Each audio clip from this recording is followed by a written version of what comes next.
Welcome, everybody. Hello, hello. My name is Lucas. This is Lucasgvariety. We are doing an Extra Life charity stream tonight, a little special event.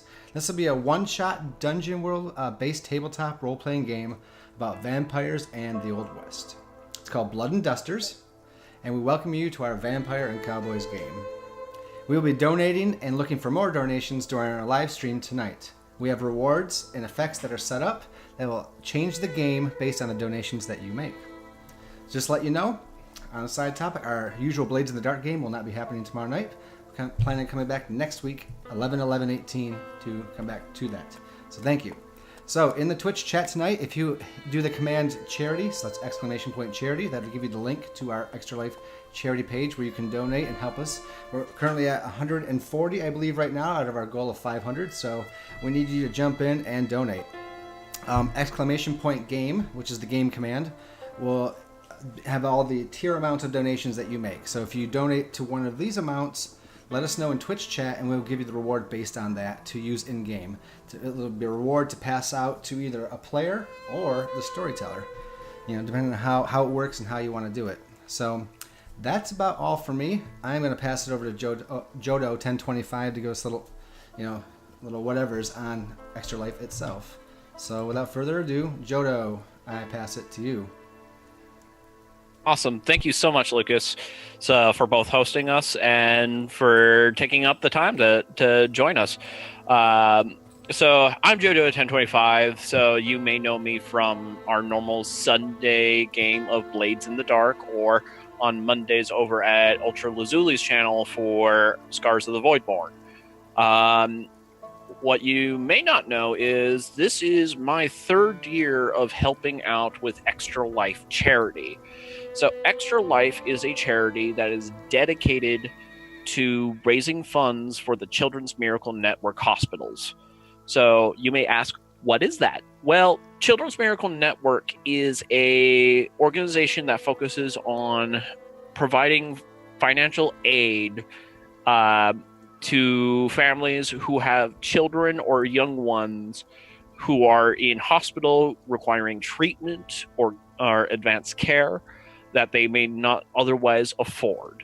As well as Extra Life also does a good portion of its donations to get entertainment into the hands of terminally ill children. So this could be something as simple as a book, something like movies, game consoles, or for them to play games. But Extra Life jumped out of the heads of gamers wanting to raise money and to do good for kids. So every penny that is donated to Extra Life ends up going to our sponsored facilities.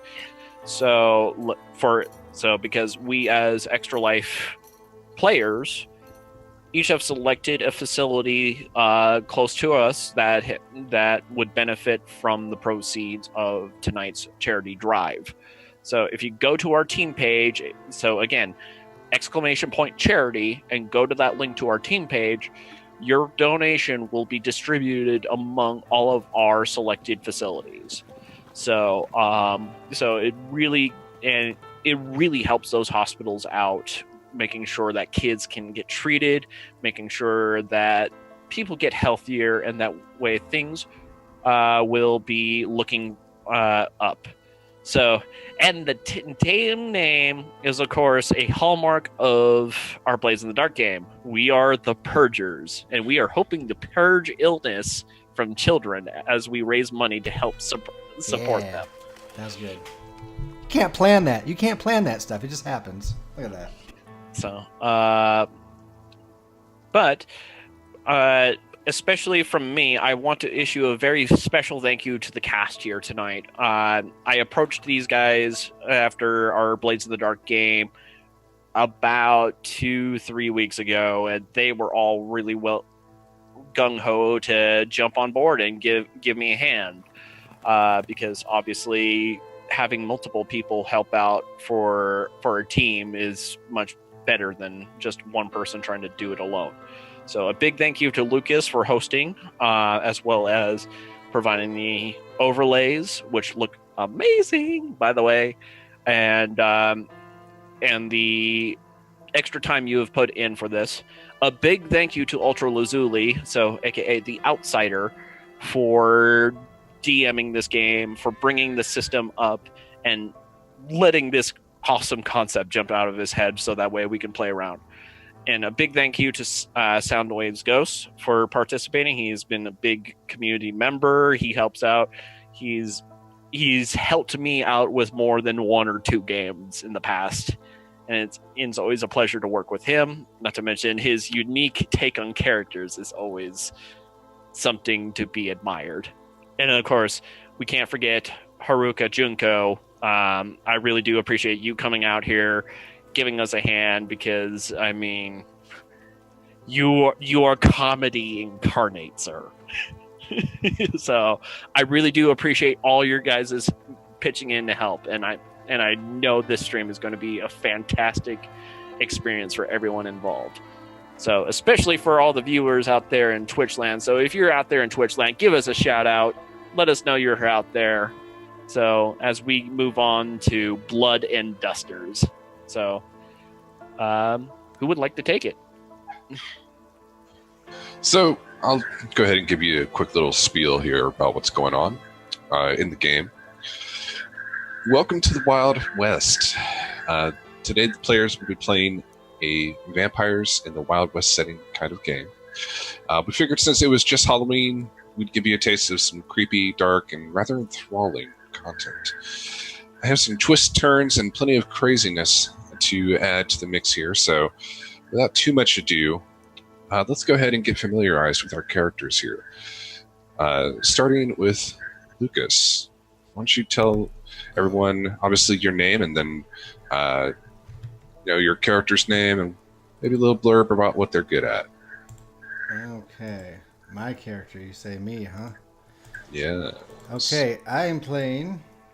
Well, so we all took the vampire playbook. We all built them, I think, quite a bit differently. Her name is Krista Kane. And this, like I said, it's the Old West, right? And so I got, well, the pictures you can't really see, but she's young. I almost say as a human, she would look like she was maybe mid-20s. But she is, let's see how we go, recently turned is her background. So she's a new vampire as far as it goes. We're going to build some bonds in a few minutes. I'm curious to see how she fits in. She's the one lady. She's the young one. She's like the little sister maybe. Her look is, she's got very piercing eyes. And actually, I changed her hair. She has like a kind of like big, like curly hair that falls down in large ringlets. Still kind of like from her days as being a human, it just kind of stuck. So I want to say curly ringlets. And then, but she has out of style finery that she wears. So don't know why. She looks like she might be a lady, but a lady of 100 or so years ago. And she has a commanding posture to go with the piercing eyes and the out of date clothing. So I built her to be kind of a wild child, not so much as a gun-toting cowboy, as much as a, I would say, savage, get in their face and just like rip into people with her fang and claw, if she's allowed to go off her leash. So I feel as though that's kind of something that happens. She's kind of got to be controlled a little bit, told what to do, some strong discipline. But once it's time to let the dog off the chain, she's just like, and just goes nuts. So that's my idea for it in a nutshell. I'm interested to see how that develops. And that is me. Very cool, very cool. Soundwavesghost. All right. I'm also playing a recently turned vampire. I go by the name Samuel. I purposely haven't revealed my last name because he doesn't want anybody to know it, because he used to be a member of the local military, or I guess the continental military, as a doctor. I gave him, he looks pretty much kind of like he's dressed in not quite yet out-of-date clothing, so I wrote it down as stolen clothing, but like the leathers of like the frontiersman, with slick back hair. He tries to look fancy with he tries to have a commanding posture, because his best thing is convincing others to do things they didn't necessarily want to do in the first place. So he's a statistically charismatic person, but we'll see how that works out as we play. All right, very cool. Soundwavesghost, by the way, I forgot to mention this, so I'll mention it now. Make sure you take 4 points to spend however you want on your attributes, as well as taking 10 gold directly to your wallet, or 10 coin, I should say. 10 coin? Yeah, and you can do whatever you want with that. And how much blood he starts with, too. Oh, yeah. Go ahead and roll for your maximum amount of blood. However much you can hold, roll that amount and roll 20, and then whatever you get, that's how much you have. You also start with 1 hunger. Okay, so let's see, my max is Constitution modifier of 1 plus however many weaknesses you have. So it'll be con plus the 2 plus whichever weaknesses you chose after that. So 4. So that's a D4. Samuel. I built mine for a lot of blood, but I also built mine for a lot of pain. Oh. So I start with 3. So we're all a little hungry. We're all a little low on blood. All right. And blood is that was 1 hunger. Blood's a Yeah, and 1 hunger. thing. Yeah, blood is a much like in the Vampires the Masquerade 20th Anniversary Edition or any of the previous versions. Blood is something of a consumable resource that you have that you can do certain things with according to your abilities and healing yourself and that sort of thing when you're at rest at camp. All right. So 3 and 1.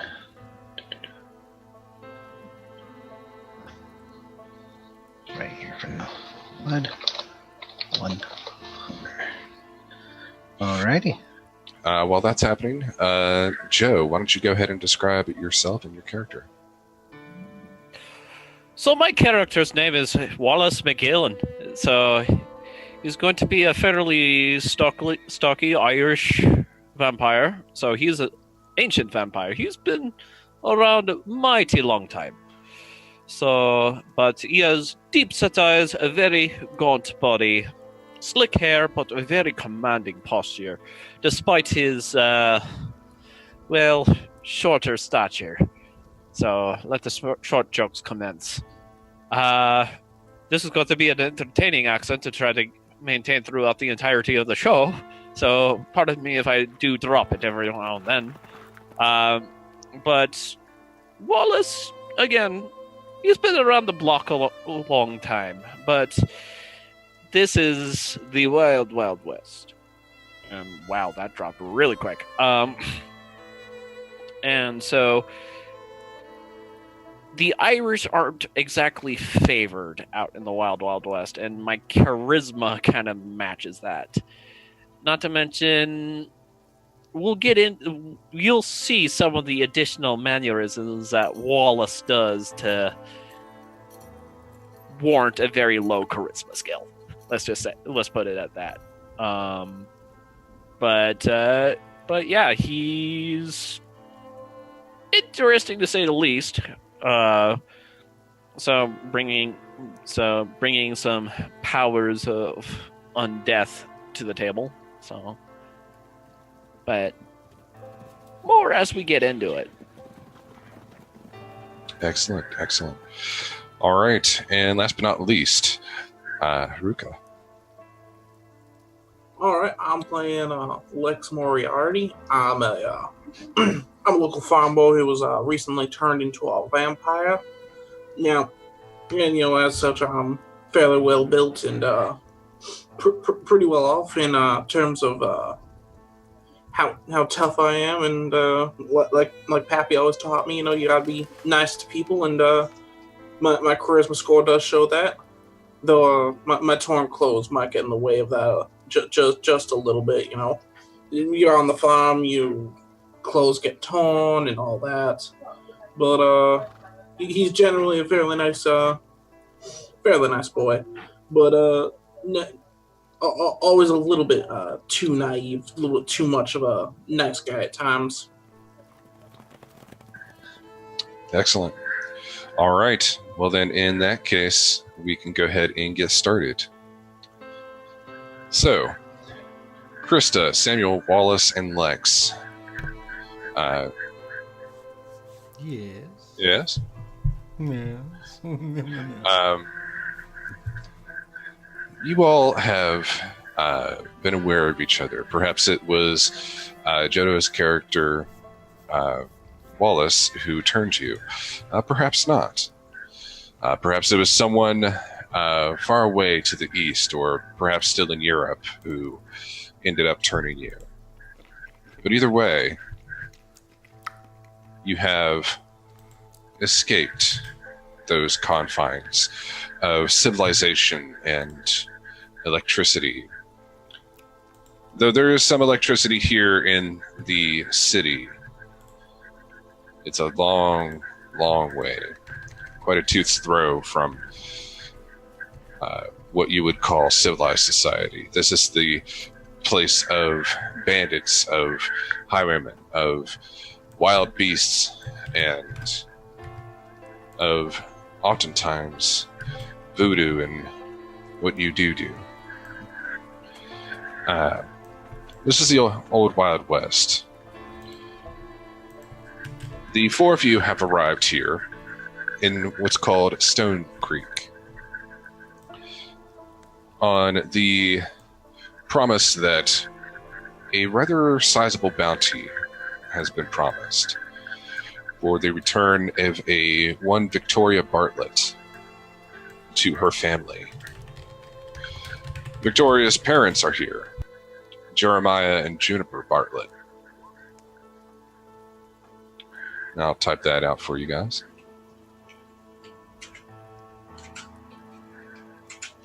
And this was a federally posted bounty. Juniper and Jeremiah both having some pull with the government in the area, what little remains of it, marshals and such. And so you've ridden the night train into town and just disembarked from the train. Above you see this large sign here saying Stone Creek. And before you, several people waiting for either lettermen or for family members to join you. The entire town is fairly dark, but there are lit windows, lit areas, places of refuge for the mortal kind. And places where your kind feeds.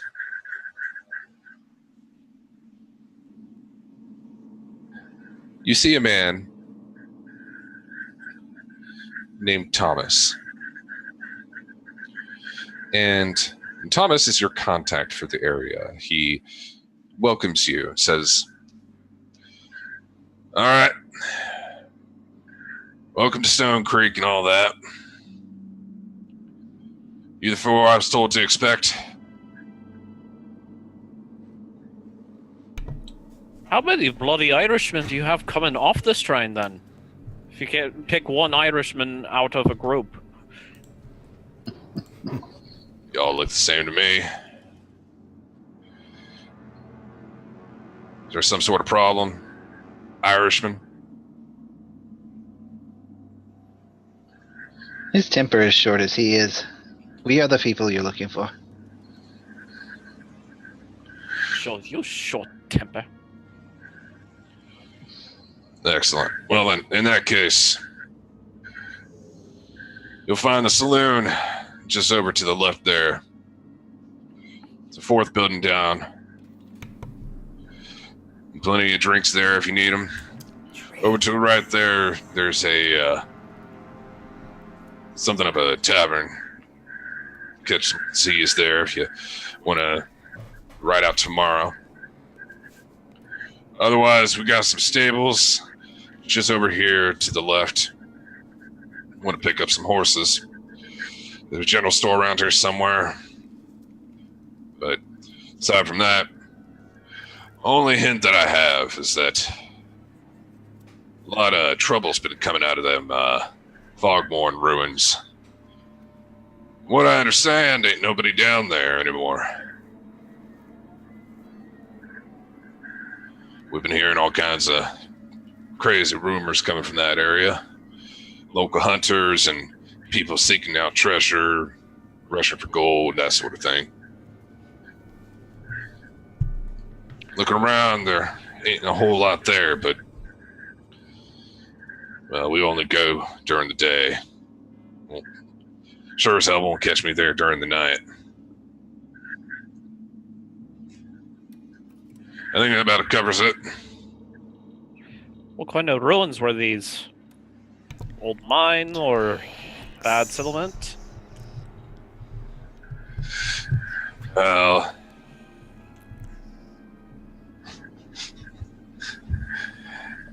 he says, well, if I recall correctly, Fogmorn is a bit of a trading station between here and a couple other towns towards the east. You get to North Dakota from there, and long ass road going between here and there.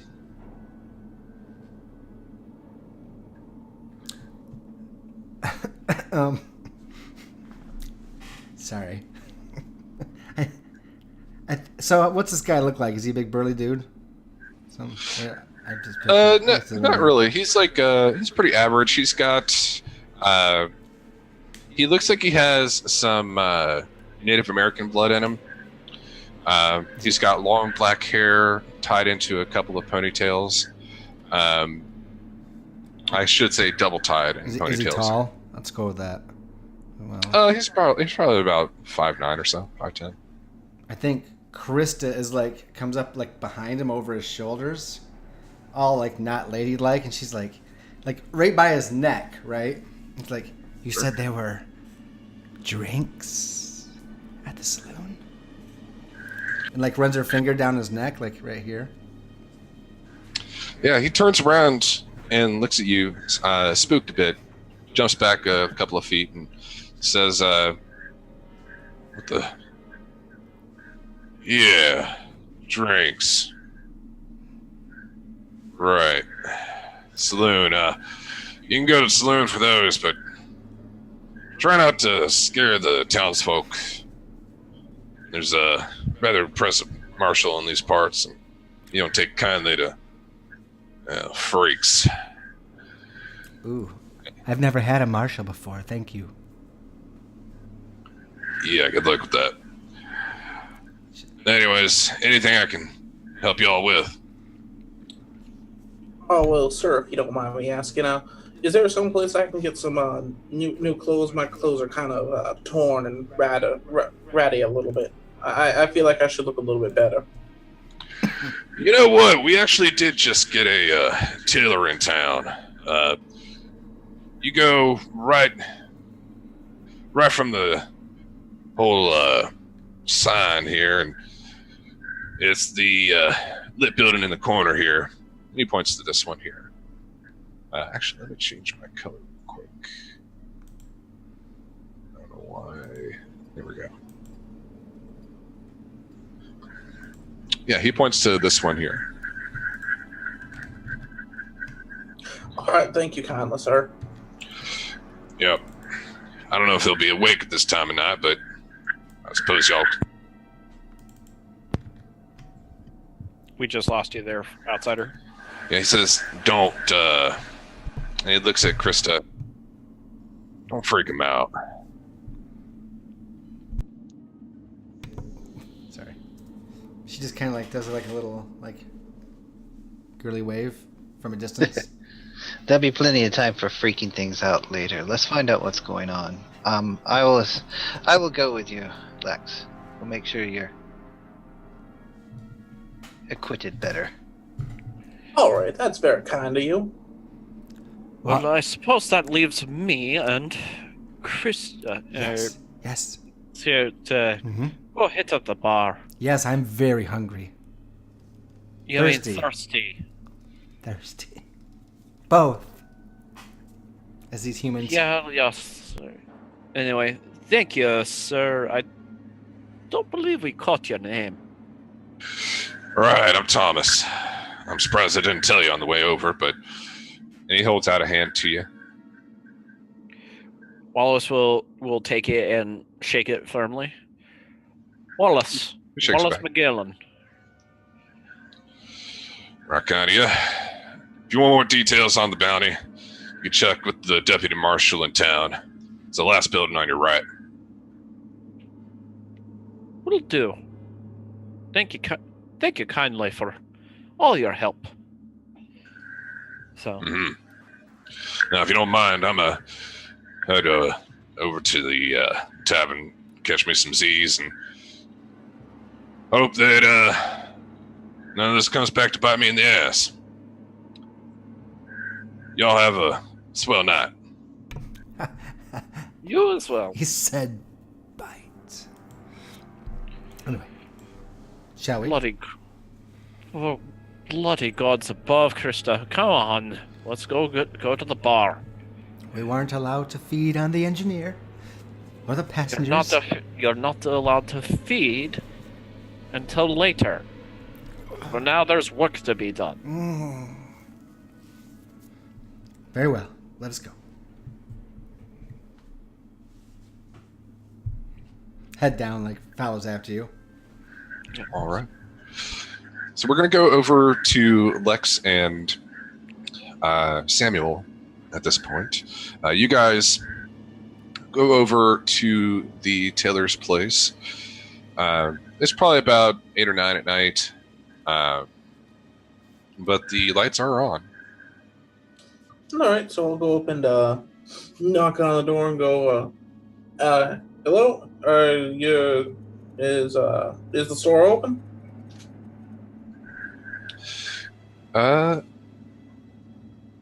You see someone kind of peer out from behind the blinds, and he kind of turns his head, looks around, sees the two of you, and then he opens the lock on the door and says, "Can I help you?" You see, as you can see, my clothing is a little torn and ratty, and I'm kind of looking to get something a little more presentable, you know? I might be able to help you out, Pod. Yeah, give me a moment. I'll set out all the mannequins.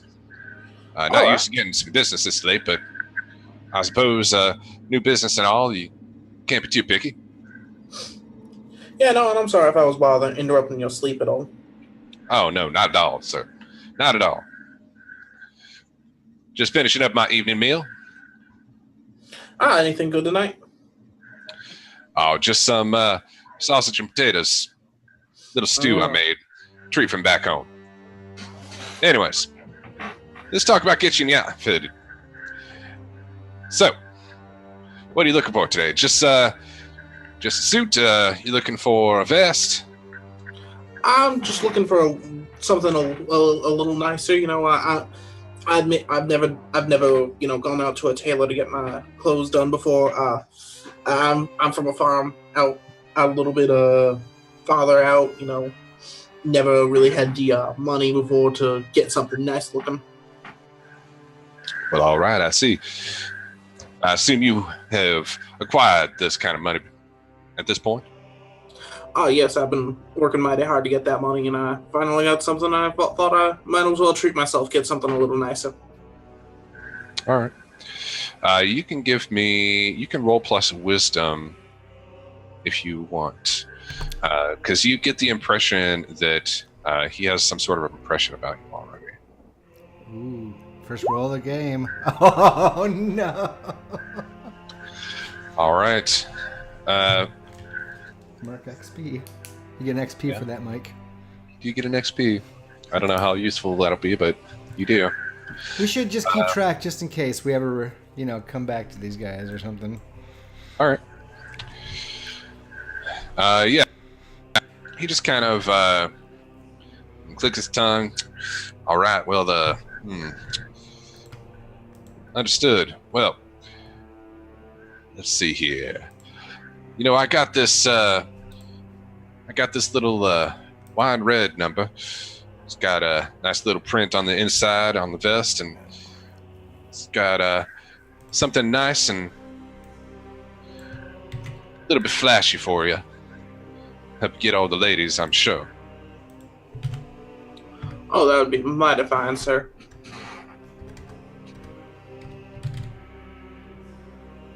For you, and he says to you, Samuel, my good sir, would you require any textiles?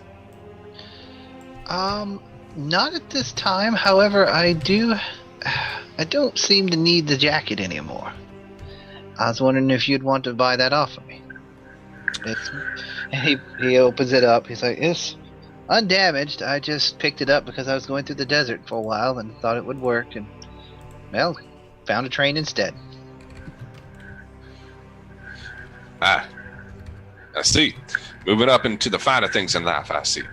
Yes. I was once a doctor and trying to get back into that as helping out towns as I go along, and you pick up coin here and there, but I was given this instead, and it's too hot. Incredibly, sir. I can understand where you're coming from. Well, if I might suggest, I could take that off of your hands. Let me see here. And he kind of gives it an inspection. He says, I'll be able to take that off your hands for probably about 2 coin here. More than fair, considering it is worn in. 2 coin it is. Probably more useful for the, just keep that to ourselves. As for you, I can get this to you for, we'll say, 6 coin here. Get you all properly fitted out. He's talking to Lex. Lex thinks on it for a second, nods and says, "All right, that sounds good." And he just hands over the 6 coin. Excellent. Glad to do business with you. Let me just get you fitted, and I'll have it ready for you here in just a few. All right, thank you very much, kindly, sir. And he goes through the process, measures you up and everything, and takes probably a couple hours for him to process the material, but he'll have it ready for you in a little bit here.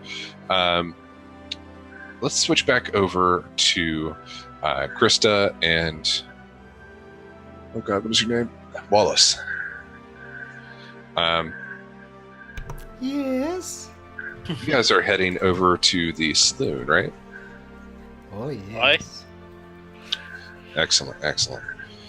In that case, there's a few people. One of them just smoking a pipe. One of them just standing, looking out over the mountains in the back there. And you guys get in. It's pretty sparse in here comparatively. The town's not huge, but this definitely looks like it's not really looking to be all that populated. However, there's a bartender and still probably about 5 to 8 people in here. A few of them are playing some cards. A few more are at the bar. So what's the plan? What are we here for? If we're not going to have a drink. We're here to gather information, lass. We have to be able to find our prey before we go after it. Look around you. They're everywhere. We just follow one. That is not how it gets done. We'll find someone later. For now, we have to work on this bounty. And if we find, the folks that may have made Miss Bartlett. That's right. We were here for a bounty. We were here to do some human work. Okay. Not anything that really matters, but okay. So. You gather information. I will flirt with the meal. So, try to at least keep it incognito. I really don't want to get chased out of this one with pitchforks and torches. So, question, storyteller. Is this a big enough bar that there is a mirror background on at the bar?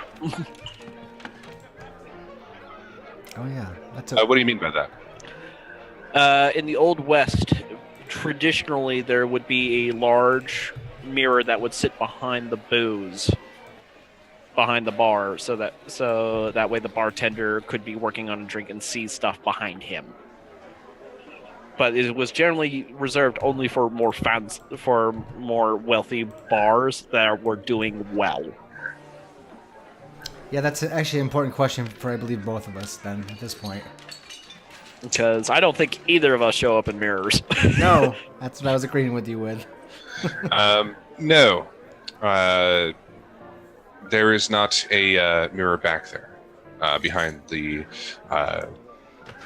alcohol. There are other things that do cast reflections, smaller things, right? But if there's no gigantic mirror, that's safer, right? I mean, you guys wouldn't cast reflections in the glasses. Yeah. You wouldn't cast reflections in any of the liquids. Yep. Yeah, so like looking into a glass and everything. Yeah, everything. But the fact that there's not a mirror there, a gigantic, noticeable thing, it would seem safer than, like just casual, like silverware and everything like that, right? Well, it's probably not silverware, but yeah. So yeah, she'll just walk off towards. Is there a band playing at all? Is it like, is it rowdy? Like, is there entertainment? There does not appear to be, but there is an old piano, just kind of like an old timey Western one. I wonder if I learned piano as a girl. I mean, you could sit down and try it out, but that would probably be either a dexterity or int roll. If I get to choose, I will take dexterity to show her dexterous nature on the keys. This will be like, I'll split from Wallace, right? Krista will split from Wallace while he does the actual work. She will do not work at all. So that's how I feel. Okay. That's how she rolls. So I will make. There is a fairly old guy with a very long, like, handlebar kind of mustache, and a wicker hat on, who seems to be he has his hat down and he's sleeping in a chair with his feet propped up on a table next to the piano. Oh, really? Okay. Well, she'll sit down like a lady, push her dress up, sit down so she's not in the dress. She'll extend her hands, like do this, plink a couple keys to listen for it to be in tune, and then I will make a roll and see what happens. All right, is that fine? That seems fine. You're not dead yet. Oh, no! But you might be soon. Mark XP, Luke. I rolled a 2 and a 1 with her best skill. This is fun. Wallace just... I imagine what we're hearing is just, like, not even very, like attempts at chords are, like, ever so slightly off. Just enough to be even more infuriating than just if it was nothing at all. If it was just random plucking, then it'd be like, okay. But it's just like someone making an earnest attempt at being slightly off. If this were on a guitar, you would think that it was a black metal band with how much dissonance and discordance there is. She's no Chopin, okay? I'm just, whatever. That's how it is. Yeah, you pluck these keys as fast as you can, trying to impress someone, but it just comes out a jumbled, garbled mess of noise. The man next to you stumbles out of his chair in wakefulness and onto the floor, and ends up spitting up a bit of this afternoon's breakfast, as it were. That's great. That's great. And he looks at you as he slowly gets himself up. He grabs you by the shoulder, and he says, "Nope, no more. No more. You're, no. Come on. Off with you, miss. Let's get you knitting something." Oh, wow. Not Oh, boy. not heard the same way back then as it would be today, but still the fact that he grabbed her shoulder without invitation, that's not very nice. But she's just like, like her piercing eyes would just snap to him like that, and just kind of like where her eyes are almost burnished. No, they don't burnish gold quite yet because she actually doesn't show any sign of her monstrous. That's part of her being recently turned. You just can't really tell with how she looks, unless I grow claws and fangs, but I have not done that yet. And she's like, very well, Mr. You can just call me Jamboree. Everyone else does. Jamboree. Come on. So you must live here if you're so particular about this piano. Well, that's just rude. Oh, I'm sorry. Where do you live? And come on. And he uses some strength. It's not a lot, but he uses some strength to just pull Krista off of the bench. She goes. She gets pushed along where she's supposed to go. Okay. She does try to get out of him. What am I discerning realities? Or something? I'm trying to discern where he lives. Just some information out of him, a name drop, or sure. I think this would probably be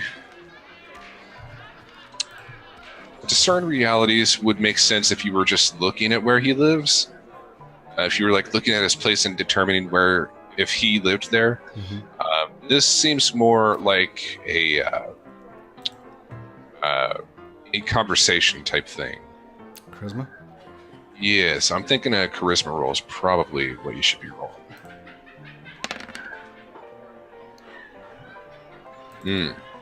Oh, bloody Christ, Krista. I'm done after this because I gotta let someone else not screw the rolls up so bad. She's like, oh, but really, we could talk about this? And she's getting pushed around No, that's enough. That's enough. Come on. You're very rude. Yeah. You're very rude. I'm a lady. And you're very rude. And you're very bad at playing piano. I ain't having it. Not in this bar. Tenor would have my guts strung out on a hook. Jenna. Come on. Oops. Yeah, that guy back there. And you look at the bartender, and he's just eyeing you with daggers. And he serves a couple people some drinks, and then we'll switch over to Wallace. Save the day, Wallace. So Wallace will go up to the bar and be like, pardon me, barkeep.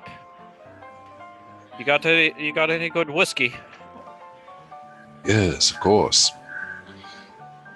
The barkeep is a fairly tall African American man, and he gives you a gentle smile. Looks like one of his eyes is milked over. You're not entirely sure if he's blind or if something happened, but there's a very large scar that goes kind of from here down to here. But he pulls out a circular bottle and pulls out a glass and says, on the rocks, sir.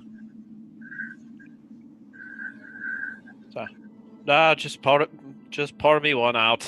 So, it's been a long day. Of course. And he pours it out, slides it to you, and he says, 1 coin, sir. Of course. And then he's going to pass over 3 coin.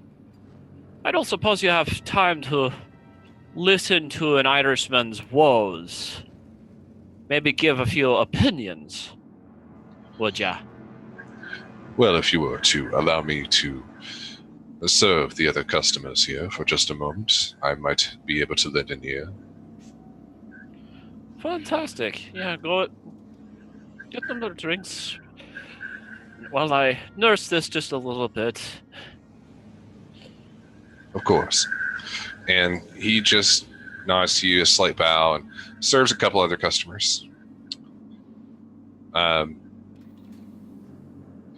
Lex and Samuel, you guys finish up. Lex, this outfit seems pretty decently made. Looks like the fabrics are fairly new, not like refurbished or anything like that. It's fairly fancy too. It's got like all kinds of like little swirly designs and stuff that look like they have maybe a little bit of gold or something inlaid into them in the vest. And jacket seems fairly nice. It's like a type of faux velvet. The real stuff's a little bit too expensive for just out here, but it's a decent little outfit you got. My goodness, this looks a lot better than what I'm usually used to, sir. I'm really thankful that you could get me something like this. It's really, really nice looking. I really do have to give compliments, as they say, to the tailor. Of course. I'm more than happy to sell you anything else. If you ever happen to rip it or tear it, just take it back here. A little bit of coin here and there. I'll be more than willing to patch it up for you. Is there anything else I can do for your fine folk? Nothing for me. Mr. Samuel, do you need anything else? Not with a tailoring profession, I'm afraid. Have you heard anything about the Bartlett situation? I did hear something about that. Just a little something. I'm rather new here. Just only been here for about a month. Well, that's why I ask you first. Simply because when we're moving around, the newest person hears the least amount of old news. They hear the whispers are coming through recently, and I was hoping to get the same thing. Of course. Well, from what I can tell,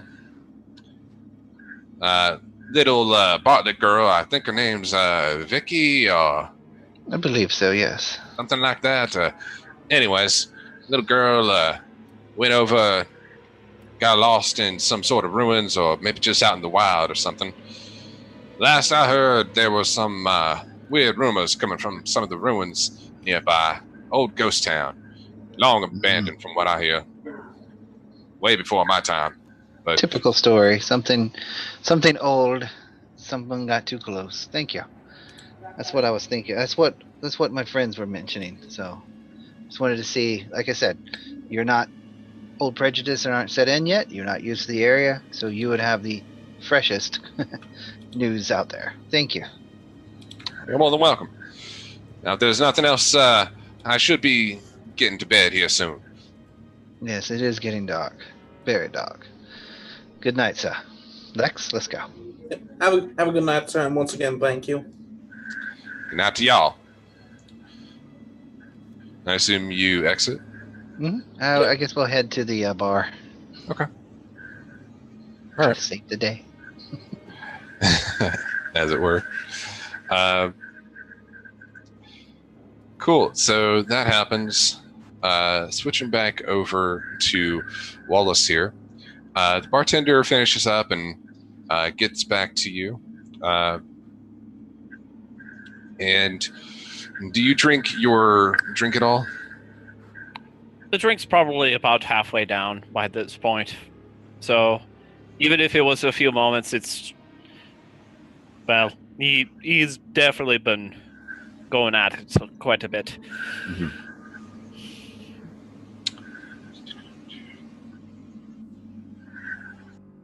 Okay, so the drink tastes like absolute garbage. It's like ash in your mouth. You are a vampire. It is not satisfying to you. But you can keep it down for a while. You will have to eventually throw it back up. But for now, you can, give the illusion. So, make me a Constitution roll. We'll see how long it's going to take you. So that's a 7. That is a 7. That is a partial success. Highest roll so far tonight. All right. Give me a 1d4 minus 1.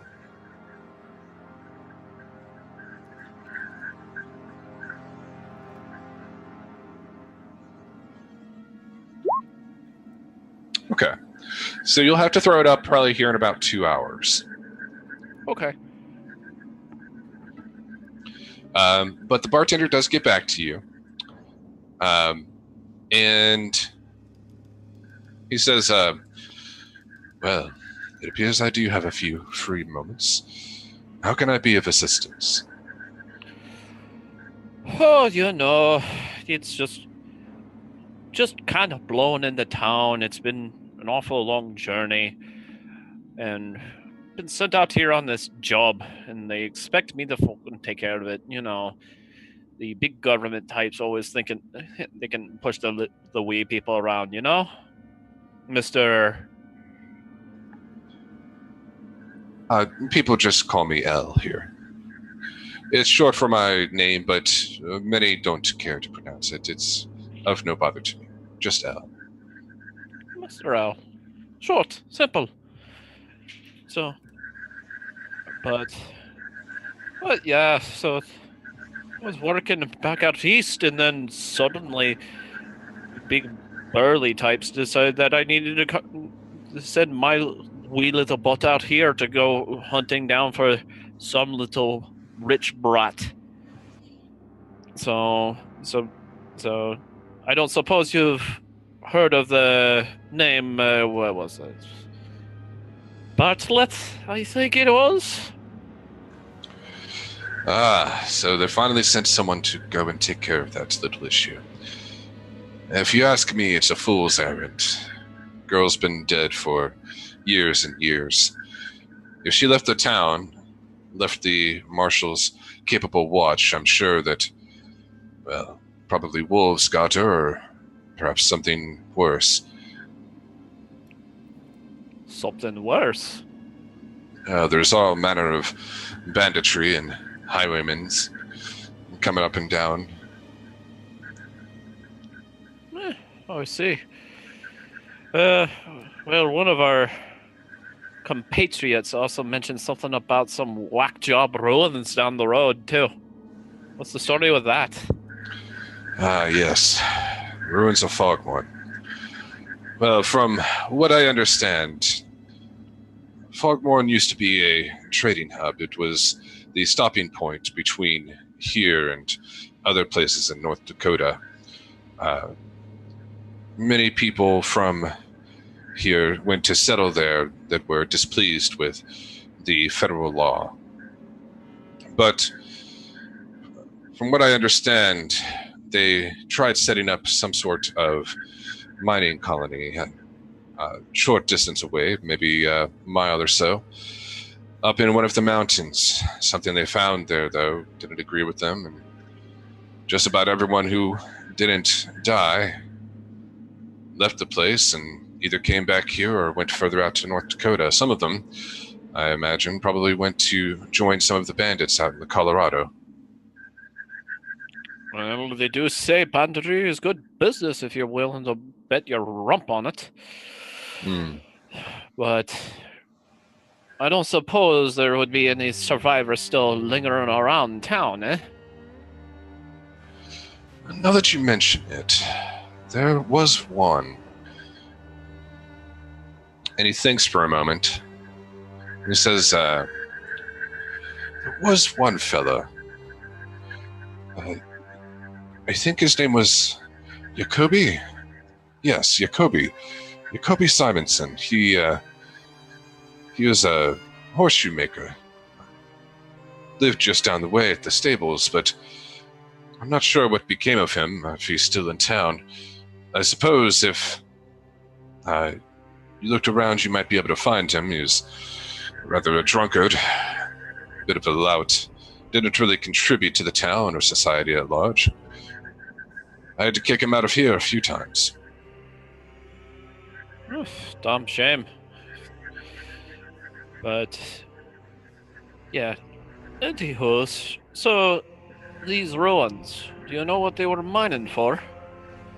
If this Bartlett girl's down and out, I may need to go picking through to find some worthy valuables to be able to get back home. I'm not exactly sure.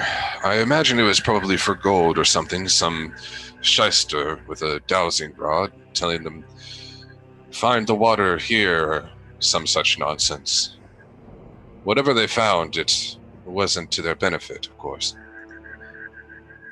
Well, if it was, they would still be there, yeah? So, I would imagine so, yes. so thank you mighty kindly, El.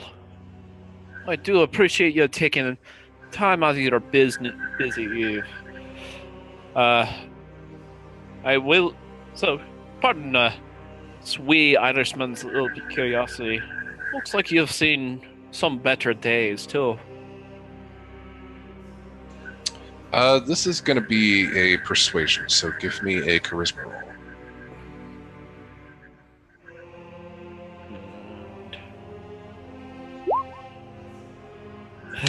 Well, that was a -1, so. He says, I'm not entirely sure that that's any business of yours. Why don't you go ahead and finish up your drink and take your part? The tavern's just down the road. You can catch some sleep there. You and your abomination of a pianist. Yeah, she's excitable, that one. So I do so try to get her to control her bloody self, but you know, women. Women? Indeed. So, She get and then Wallace will slip over one additional coin and be like, "You have a good night now, Mr. L." And then he's just going to shotgun what's left in the glass. And tell me who's at the poker table, real quick, if you don't mind. Well, Lady Krista, I'm now there. are you at the poker table? Yeah, if I couldn't be entertaining, I love that idea. If I could not be entertaining at the piano, then I am now entertaining at the poker table, or trying my luck to play some cards. Yeah, there's probably a lot of people complaining about a woman playing, but they give you, I mean, you pay in to the pot. Yeah, I got money. Yeah, it's 2 coin to get into the ante. They give you some chips.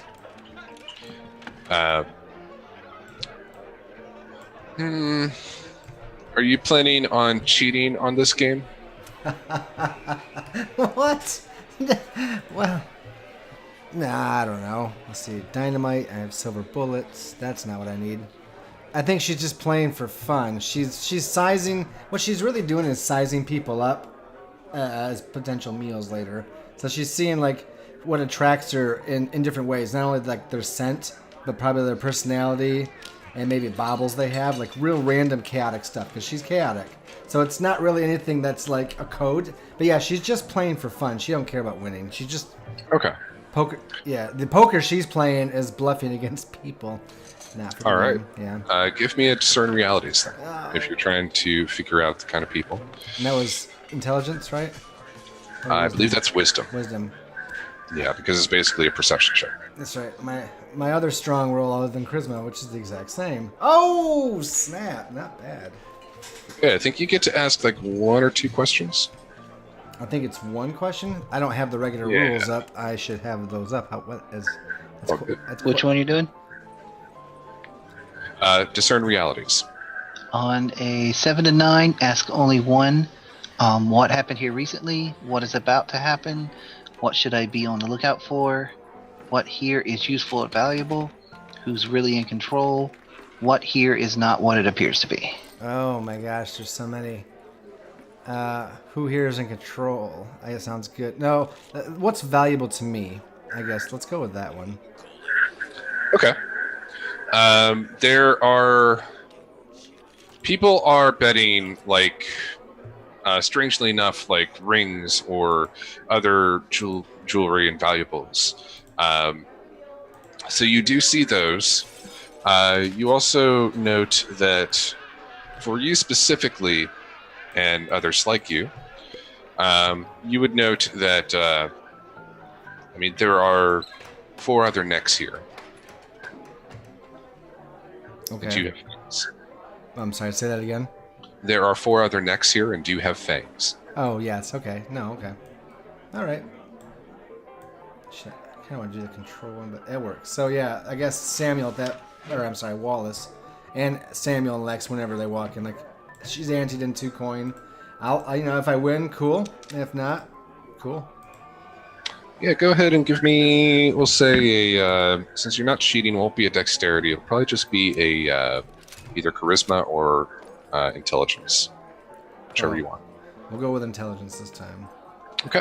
Wait, it doesn't really matter because they're all +0s, but that's fine. We'll just do int to change it up a little bit. Boo, boo, boo, boo. Okay. Not too bad. Nice. With an 11, a full success. You have an ace jack, and there's 2 other aces on the field, as well as 3 jacks. 2 aces, 2 jacks. I'm sorry. And this other guy is definitely bluffing. There's no other way that he would have the exact hand that you have. Gotcha. And you call him on it. You throw down Yes, I do. all of your coin that you have remaining, which is a sizable amount at this point.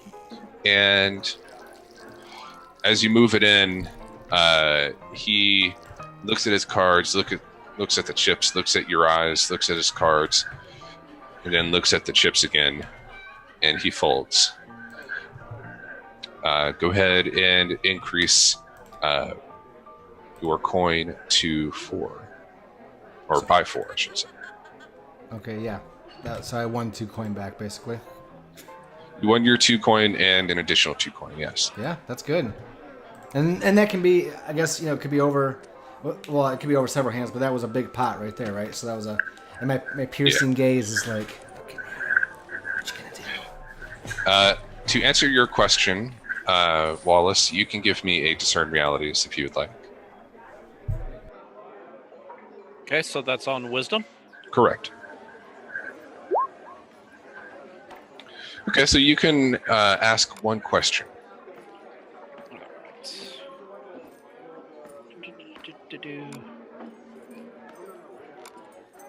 What is about to happen? So how are these gents going to react to Little Miss Duffet here coming in and suddenly winning their entire pot?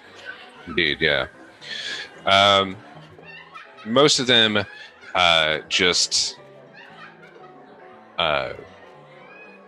are bemoaning the fact that a woman just cleaned this guy out, cleaned out the majority of their chips. Several of them, 3 of them are still in the game, but they have a minuscule amount of chips. The one that she had just beaten, she cleaned him out, and looks like he's about to get up and leave. He puts his hand on his gun, but then shakes his head and thinks better of it. She just smiles and is kind of if he's deciding not to leave and not use his gun and everything, and taunting, but in a ladylike manner. Mm-hmm. I'm not very good at it, but I'm trying. You do just fine, Lucas. Thanks. Wait a minute. All right, sorry. Hush. All right. Okay. Lex and Samuel, you guys enter into the bar at this point, right as it appears that Krista is hauling a bunch of chips into a pile here and cashing out for some money. All right, I'm going to head over to the bar and sit down next to Wallace. So I got myself a nice new look. How do you think about it? Mother of God, pup! Are you trying to advertise your particular condition? I actually don't understand what you mean. Why on earth would you fucking pick red? Well, I mean, it's kind of just a nice little color, you know? Do you see anyone else fucking bloody red sitting with red? At this point, he's going to look around. Does anyone else have any red on them? The bartender has what appears to be like a little carnation lapel. Mm-hmm. Another person, one who's just kind of like drinking at the bar, appears to have some like faded red pants, kind of a maroonish color. But aside from that, not really. And he's going to look around and go, well, at least that don't match anyone. You know, it helps them stick out a little bit, right? You don't want to stick out, lad. We don't want to stick out.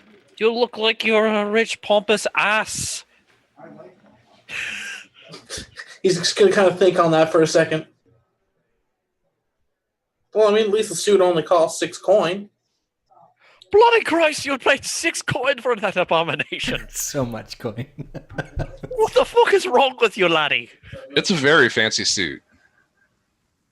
Well, I mean, it just looks really nice, you know. And the tailor was a nice man. You know, he helped me out since I told him it was my first time getting some clothes like this. 6 coin. Fucking A, for a shirt like that, you should have only paid 3. You've been hoodwinked. You've been bamboozled. I mean, there's probably something that makes it cost the 6 coin. Maybe, you know, hard to access some stuff around here. You know. Laddie, I have been around a long time. No, you shouldn't have paid more than 3 for that. No. Well, next time I get something nice, I'll ask you to help me with it. Do that, laddie.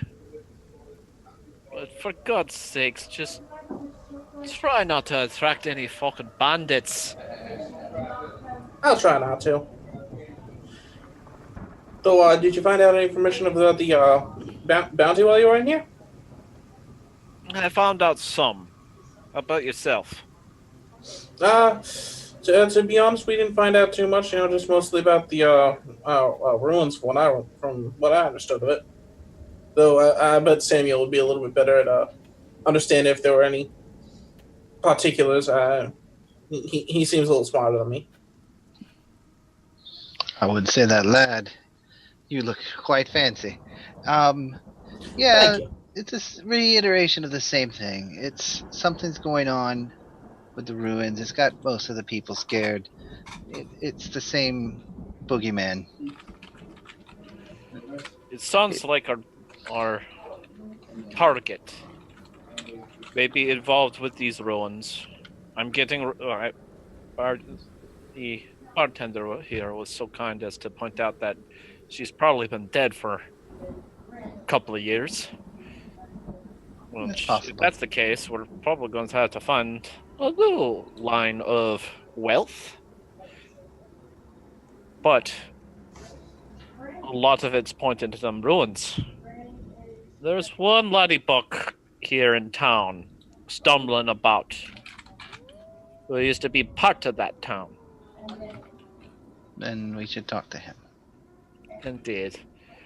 But now, I'm going to go grab little miss.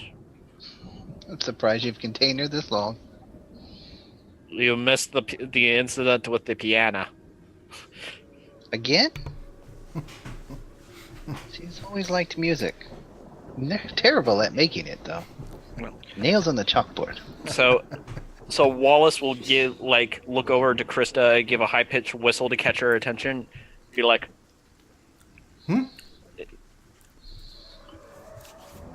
and just thumb the door. Let's go. Well, I'll have to fold and leave this coin behind, but I will be in town later, and I will see you later, and you, and you. especially you. And whoever that guy on the left is, she'll like kiss on the cheek, kind of thing, and smile and be like, "Ta-ta." He. Well, I won't go there. Yeah, he just like turns his cheek and smiles at you as you go by. That's the one I've marked.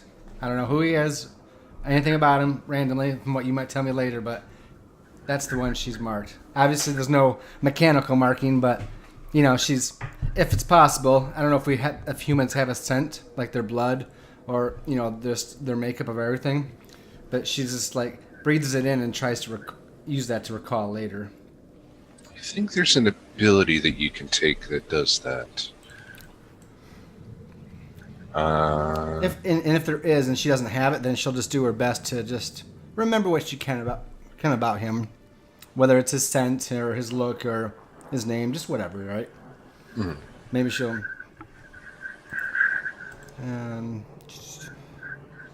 There's the base smoothie put there. Thank you. You're welcome. Yeah, I mean, I would say that would probably be under discern realities. So I'm not seeing, just skimming over the playbook, I'm not really seeing any moves for it, but we'll call that a discern realities. Let's do it. 7. She's been calling out the numbers this whole time, and I have not, so I will start doing that. 7 for partial success. Okay. You believe that this guy definitely has a scent to him.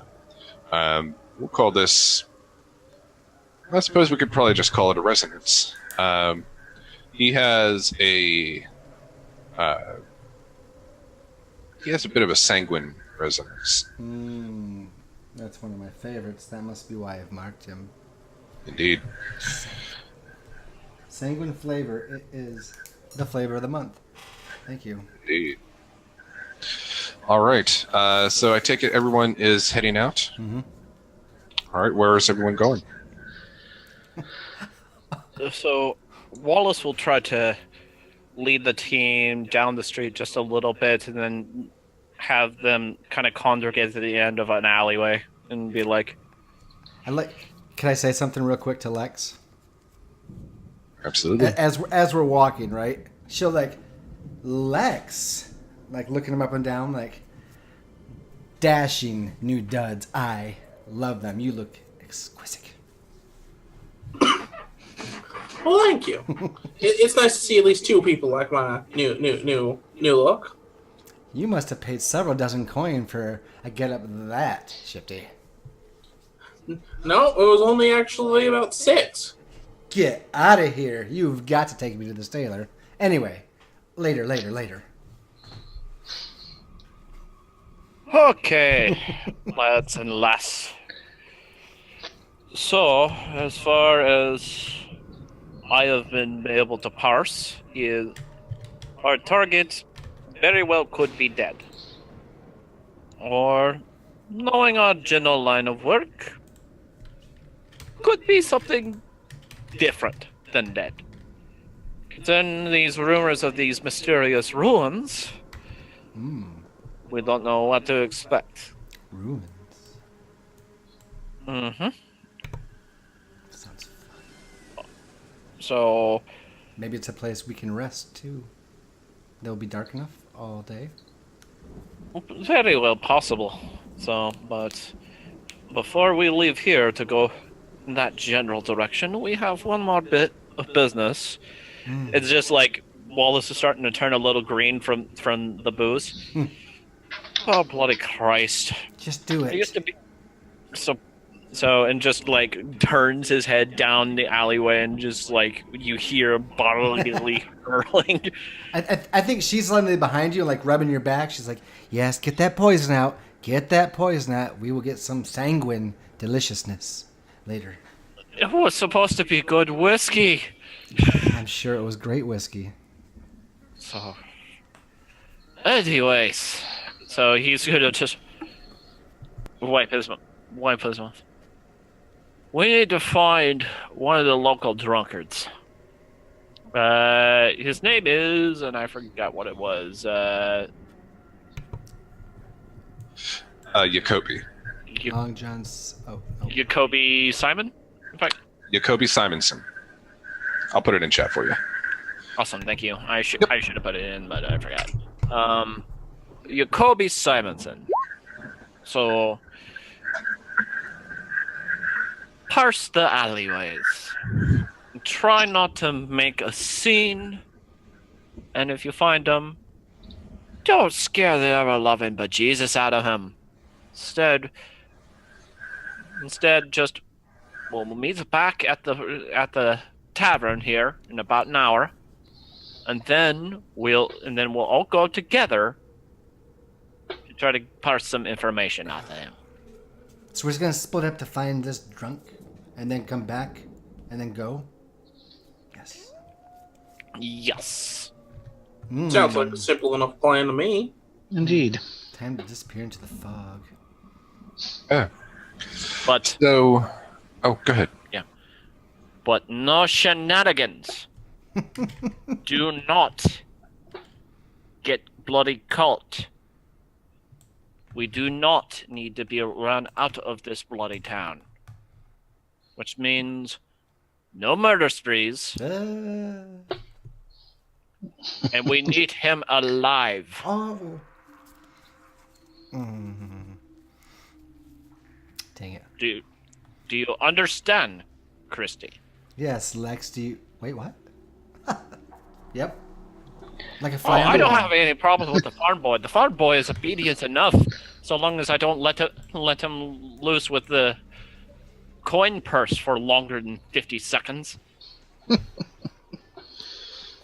But you, there is some concern.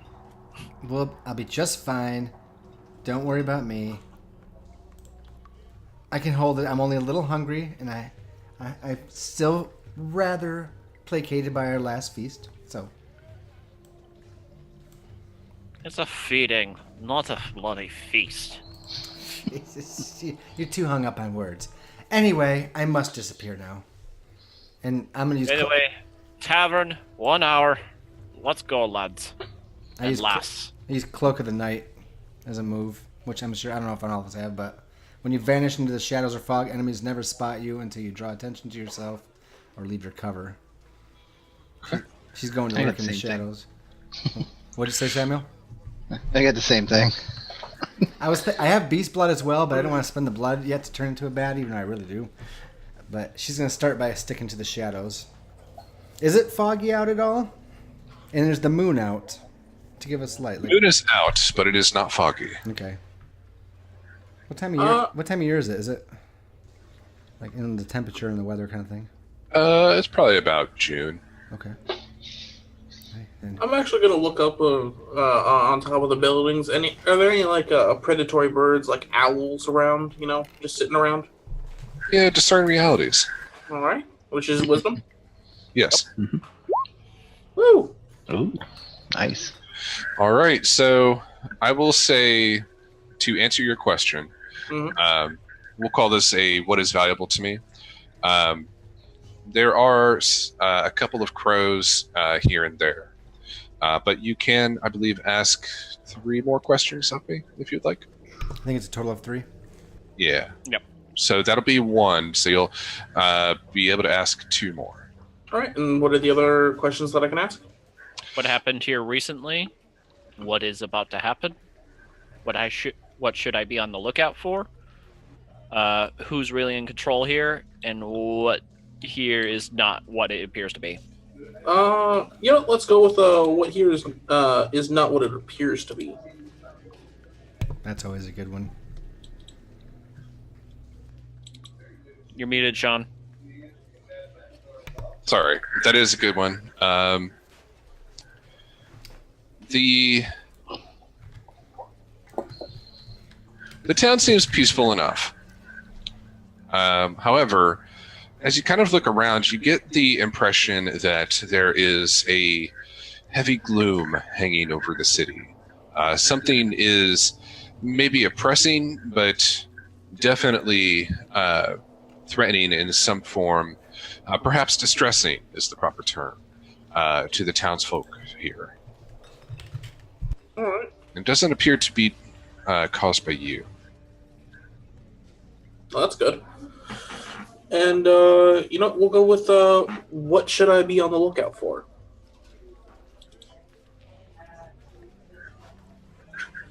Well, aside from Jacoby Simonson, you get the impression that with the state of affairs as they are, looking for the marshal or deputy marshal who's on duty would probably be a good idea to start, as they would probably have the most information available for you, and they're the ones who are going to sign off on the bounty being completed and send the message to your federal masters. All right. With that information with me, I'm gonna turn to Wolves. I'm gonna go see if I can find the deputy. Maybe he knows where they are. Just try to keep yourself out of trouble, lad. Of I course. don't want anything to happen to you. Of course. I've never gotten in trouble in my life. People are just really nice around me. Wallace is just gonna roll his eyes and then just pick a direction and start walking. All right. So, Lex, finding the marshal's place isn't that hard. It's a two-story building, and it's fairly large. You imagine there's probably like a couple of jail cells on each floor, as well as like offices and stuff. And you enter in, doors unlocked, lights are on, and you see a fairly well-built gentleman in full like cowboy gear, like actual like hustling cows. He's got chaps on, stirrups on his boots. He's got a cowboy hat on. He's got a full beard. It's like pure white, and he looks over. Looks like he is playing some darts with a nearby dartboard. And he looks over at you and he says, "Is there something I can help you with, partner?" Yes. Well, I'm sorry to interrupt your game, sir, but I'm here looking for information on the bounty that was posted. Right. I remember all that. Yeah. My name's Lex Moriarty. It's nice to meet you. He says as he walks up and he offers his hand. Marshal Walters. And he shakes your hand back. Nice to meet you, sir. Well, Mr. Moriarty, from what we can tell, talk about Little Miss Victoria, right? Yes, sir. Right. Well, from what we can tell, Miss Victoria was just the latest in a string of disappearances, but the way it's told, he kind of like turns his seat around and leans forward onto his desk. The way it's told, Vicky got real fed up with her parents. You know how girls are. And teenagers of any sort, not real happy with how their parents are leading them around and telling them things, whatnot. She left town. This is several months ago, probably about, now I think about it, probably about 5 years ago now. It's just been sitting around since then. I finally get in touch with the other feds around the area. One's down just south of the Colorado. They're saying that they want this resolved as quickly as possible, as quietly as possible. Not sure what's going on with Jeremiah, Juniper, or any of them, but after she left, she came back once or twice just to get some victuals from a nearby saloon, probably some peanuts, something like that. Then she left again, after which we haven't heard from her. We believe, due to the direction she was heading, she went over to a place called Fogmorn. Oh yeah, I've heard about that. The place that people say is haunted or something. Yeah, that's just the least of it, yeah. Now, we've heard all manner of different things coming out of Fogmorn. Spirits and lights and all kinds of other craziness. Sounds pretty crazy. Yeah, well, I don't know if I believe in all that hogwash. Probably just some Chinamen or just some bandits with a big load of TNT or something trying to blow a hole in the mountain. From what I heard, they're digging for gold up in the mountains. Never really figured out what exactly they found, but after they found it, well, everybody up sticks and left. Now, I will say one other thing. In the 5 years that little Miss Bartlett's been missing, I sent deputies, presumably to their deaths. I wouldn't want to send you without you knowing exactly what you're getting yourself into, because none of the deputies that I've sent there have come back. Not a one. Maybe they found whatever was over there. Maybe jokingly says maybe they found a big pile of gold and ran out of town. Perhaps, but these are honorable men that I trusted. Men that I knew would return if they had actually found something like gold or silver or some other mineral that might be in use on the war. None of them came back. Not even a peep. Well, I can always keep an eye out for them, That'd be mighty kind of you. I know your bounty is just for Miss Bartlett, but if anyone is going to try and find those missing deputies, it'd probably be you 3, 4. I think that's in 4. Yeah, there's 4 of us. We're asking people around the town right now for more information. Right. Well, don't believe everything you hear from the townsfolk. Like I said, it's probably just some bandits got to set up shop over there, and I'd be more than willing to take care of it if we could spare the troops. But of course, marshals being what they are, they're taking an entire platoon to go over there and figure out what's going on. I'll tell you what, though, bounty is still available. 500. He says $500, but like 20 coin. 20 coin for Miss Bartlett, or confirmation that she has indeed passed. Right as you hear this, though, just outside of the marshal's building, you see, or not see, but hear first, someone yelling, saying, "Marshal! Marshal! Where's my daughter?" I take it they're looking for you. Oh, hell. And he stands up, slowly swings what looks to be a shotgun or rifle of some sort of long arm, and steps outside. I'll definitely follow him outside, kind of staying a little off to the side. Yep. And he says, "Oh, God damn it, Jacoby. This ain't the time." Jacoby says, "The hell you talking about, Marshal? My daughter's out there in those wastes, and you're not going to do anything about it." "I told you, Jacoby, it's going to be taken care of. Why don't you go home, settle down?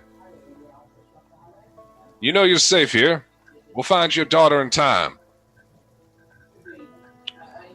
Jacoby is a fairly haggard-looking man. He has a vest on with an undershirt, button-up undershirt under. He's got chaps on with some kind of pantaloons and some ragged-looking boots. But his whole outfit is like patched up and full of new holes and stuff that he's probably gotten. His hair is like a graying brown, and it is like completely frazzled above his head. And he's got an earring on his left ear. And he says, as he's also handling a bottle of what looks to be alcohol, he says, Marshall, I'm not leaving until you tell me exactly what's going on and exactly what's going to be done to find my daughter. He looks over at you and he says, you going to be the new deputy? The new one he sends to his death? No, sir. I'm actually just recently in town. I'm actually, me and my friends are actually going outside of town to look for people. So if your daughter's out there, we can always take a look. He says, okay.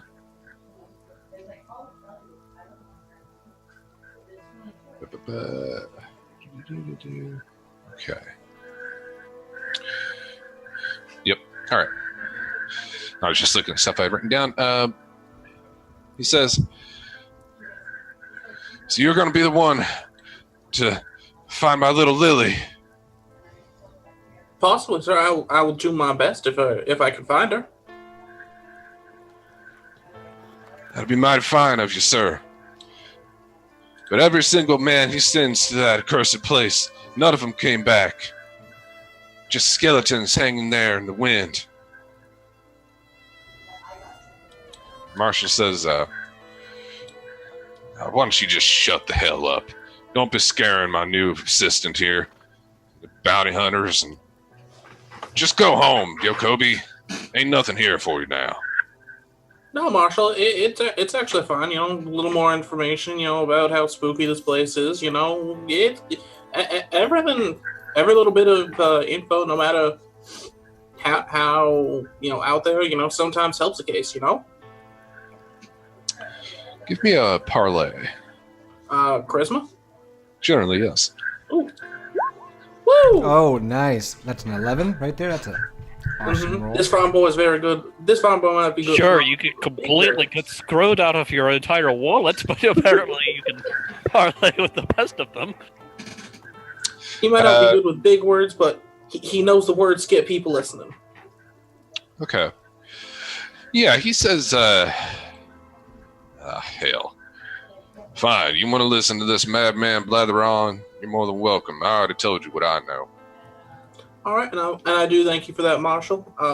Mr. Simonson, if you could, if you wouldn't mind meeting back up at your place in a little while, I'm gonna go gather my friends, and we're all going out out that way to try and find people. So you know, we could always ask some extra questions, figure out what we need to know. You know. All right. So what do they call you? My name is Lex Moriarty, good sir. Well, Mr. Moriarty, I'll be waiting in my cabin. It's just the end of the town. Just, I guess, smell for the horse shit. All right, sir. I'll be there. No more than an hour. We'll be there in no more than an hour. Just gotta go find them. He takes a big swig of his booze and spits some of it onto the ground in front of the Marshall's place. Marshall goes back inside, shaking his head, and Jacoby leaves. All right. Now, I guess I'll go wait in front of the bar. Okay. And my character goes and sits out in front of the bar and waits for the entire hour. Excellent. All right. So just to kind of keep pace here, I'm going to say that you guys do find a couple other bits of information, nothing too major that you hadn't heard before. But you do meet it back up with Lex in front of the saloon. We need to feed. I really want to hunt my guy down, but if I roll a bad roll, this whole game just goes to pot. Are we looking forward to getting to the Foghound? The Foghorn, yeah. Foghorn. Doggone it, I said what was in Blade's game, of course, when I said Foghorn. But, oh my gosh, I'll never... You don't even say...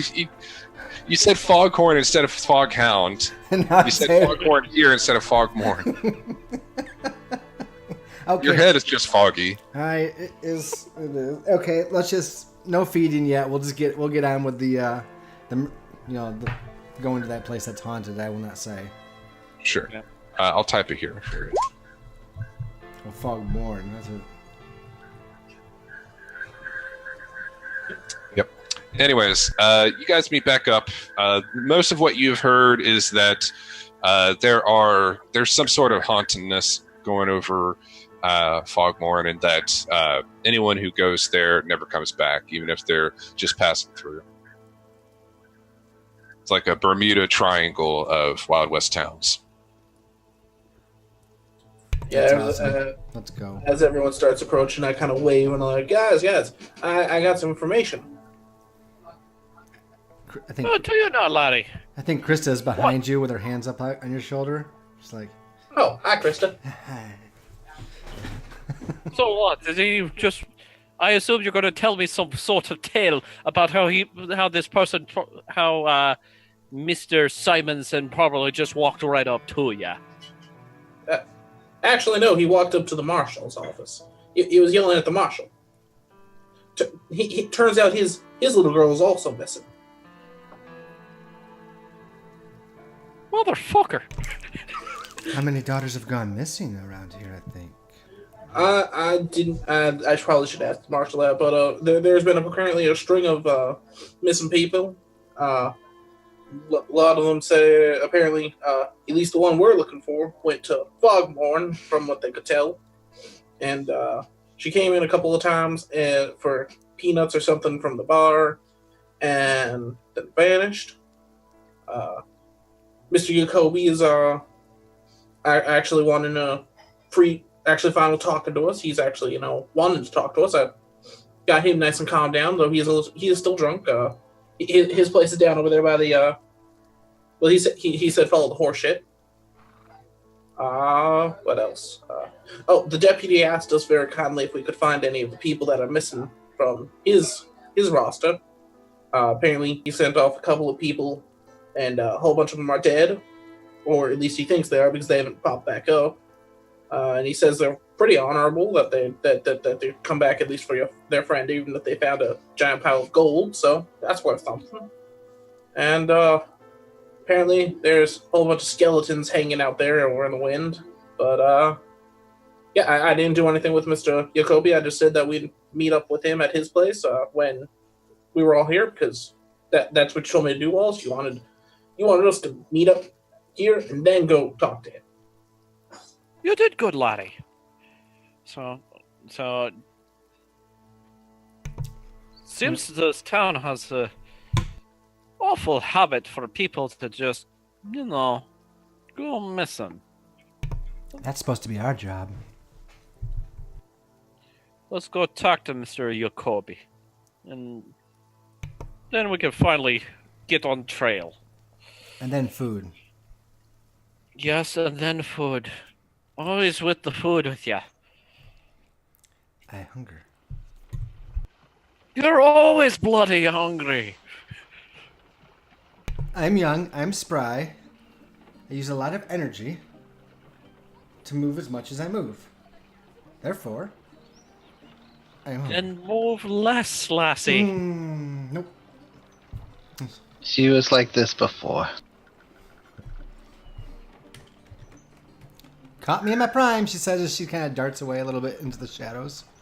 Again into the shadows. Like, she'll follow, she won't be with them as they go, but she'll be with them, but not in the group. Okay. One of my fucking ancestors' gravestones. It's like a fucking granddad all over again.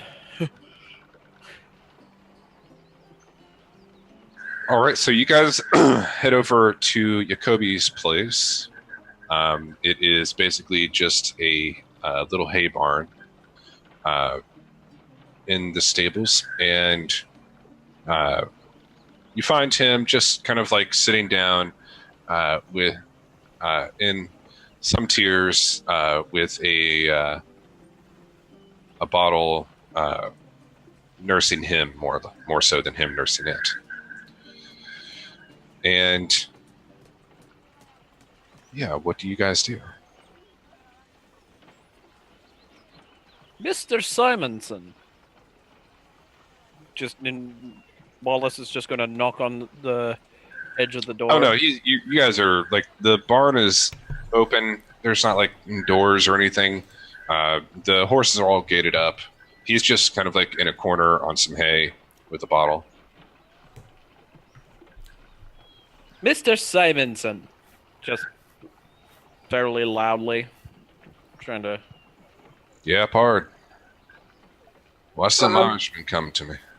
I'm actually back with my friends, so we can get the information on your daughter and the other place. Oh, you. What do you need? The Christ, man, you smell like a fucking brewery. Did you just come here to insult me? No, sir. We just came for information. My friend here is he's a little bit blunt with his words. I try to generally make as many friends as possible, but we're here to get information you might have on your missing daughter, or if there's been how many missing people there's been in this town, and just so we can head out there and try to find them. You know, form up a little list. Her name's Lily. It's short for Lilia. It's a poem I heard once. Me and my ex-wife. God rest his soul. She passed early, giving birth to Lily. But I've been taking care of her all this time. Her and that Victoria girl, about the same age. Used to be friends a long time ago, back before she left. I don't know what's become of her now, but it was just a couple weeks ago that she left. I haven't seen her since. Well, sir, do you know if she headed off to Fogmorn, or there's any other places she might have gone to, or friends she might be staying with? And not of course, she headed off to Fogmorn. Where else would she? Where else would she have gone? Well, sir, I do not know. That's why I'm asking. Yeah, I think she headed to Fogmorn. At least that's what she told me. She told me she was going to go try and find her friend, try and save her. All right. Well, sorry. Go ahead. What's the bloody deal with Fogmorn? Some folks around here saying you used to live there, right? A long time ago, mister. A long time ago. We found big old beastie up in them hills. I'm not sure what it was, but it was mean, it was ornery. And no chance of us taming it. That much I do know, for sure. A big old beastie, huh? What'd the beastie look like?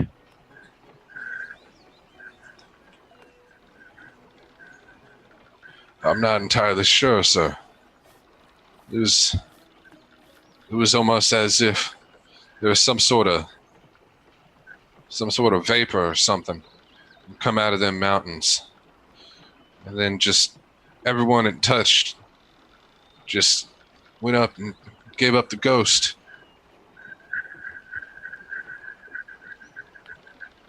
That's pretty spooky. Everyone who was from around there told everyone else we all just up sticks and left. Ain't no reason to stay behind that accursed place.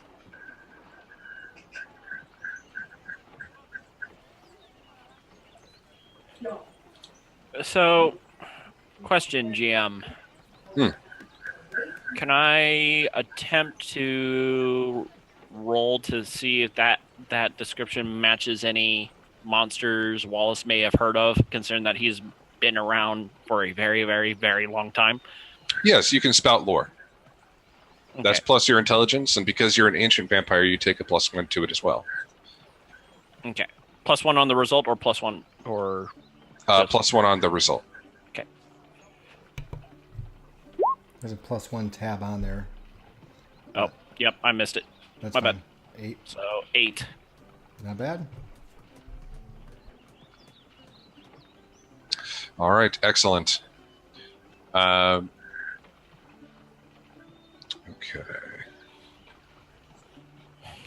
So an 8. So something that might be useful, but doesn't necessarily have to be. I mean, it could be a number of things. It could be a spirit, like a wraith or a ghost. It could be just an assortment of gases that were unlocked, like some natural gas or something that was dug up and just flooded the tunnel. It could have been some sort of vampire or other creature like yourselves in mist form. But they'd have to be pretty powerful in order to make that a possibility. It could be that this guy is just lying and he doesn't necessarily remember everything the way that he could.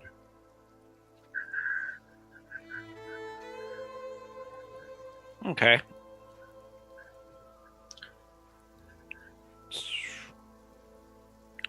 Anybody else have any questions for Mr. Simonson? Well, if I could, and I'm gonna, step forward and gaze deeply into his eyes. Is there anything else? Other information? Other ideas you might think could possibly be causing this? And I'm going to. You're gonna have to specify that question. Oh yeah. Causing what? There you go. Do you know any more information about what might be causing what might have caused the gases, or what was going on before everyone up and had to leave? Like what was happening at Fogmorn before? Yeah, what was happening at Fogmorn right before all of the stuff started going downhill? That is my first question. I think you get one with a 7. Well, I also have Trance, which gives me an additional choice on the thing. Oh. Because he doesn't even know he's using these powers. He's just general natural person. What 2 choices are you taking? So the truthfully answer one question, which is going to be what was going on leading up to the mass exodus from the town. And the other one is to treat me as a friend. Okay. He looks at you and he gives you just a barest semblance of a smile, feeling like he found someone who actually might serve his interests and have a heart more so than anything. And he says, it was a trading town. The feds, they needed somewhere to stop off between here and North Dakota. But when the trade started to die down because of the rails and all that, We had to fend for ourselves. The feds weren't going to do anything for us. That's when we started getting the idea that there might be gold in some of these hills. We found some in a nearby river, little creek down the way, but that dried up after a while. We couldn't find anything after that. We thought there might be some in the hills and mountains over there, but whenever we uncovered down there, it was terrifying. That's all I know about that. All right. Well, thank you for at least giving us that little bit of information leading up to it. That should help us a little bit, right, guys?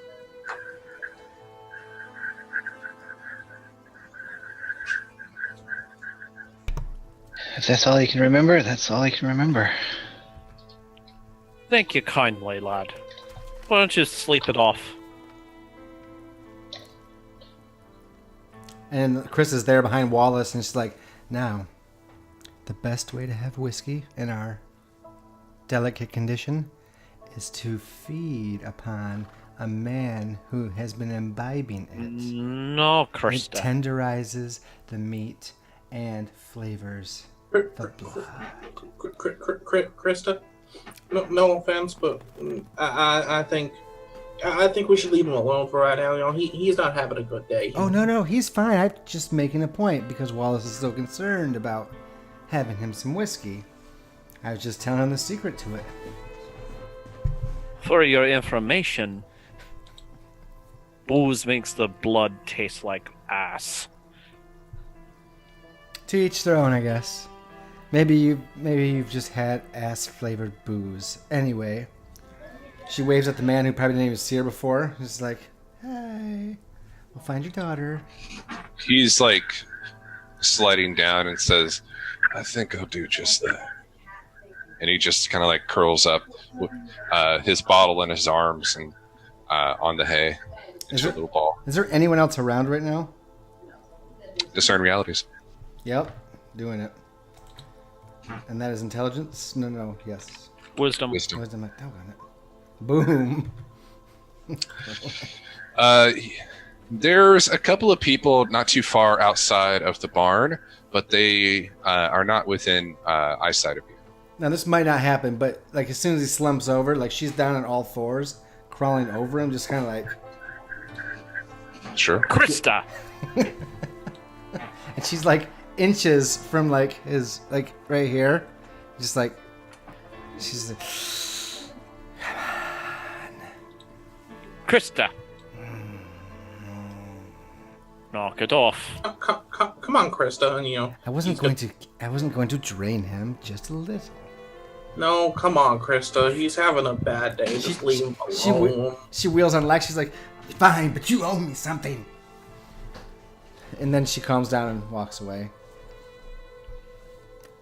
I think she's... and he's going to turn to Waltz and like, are all women like this?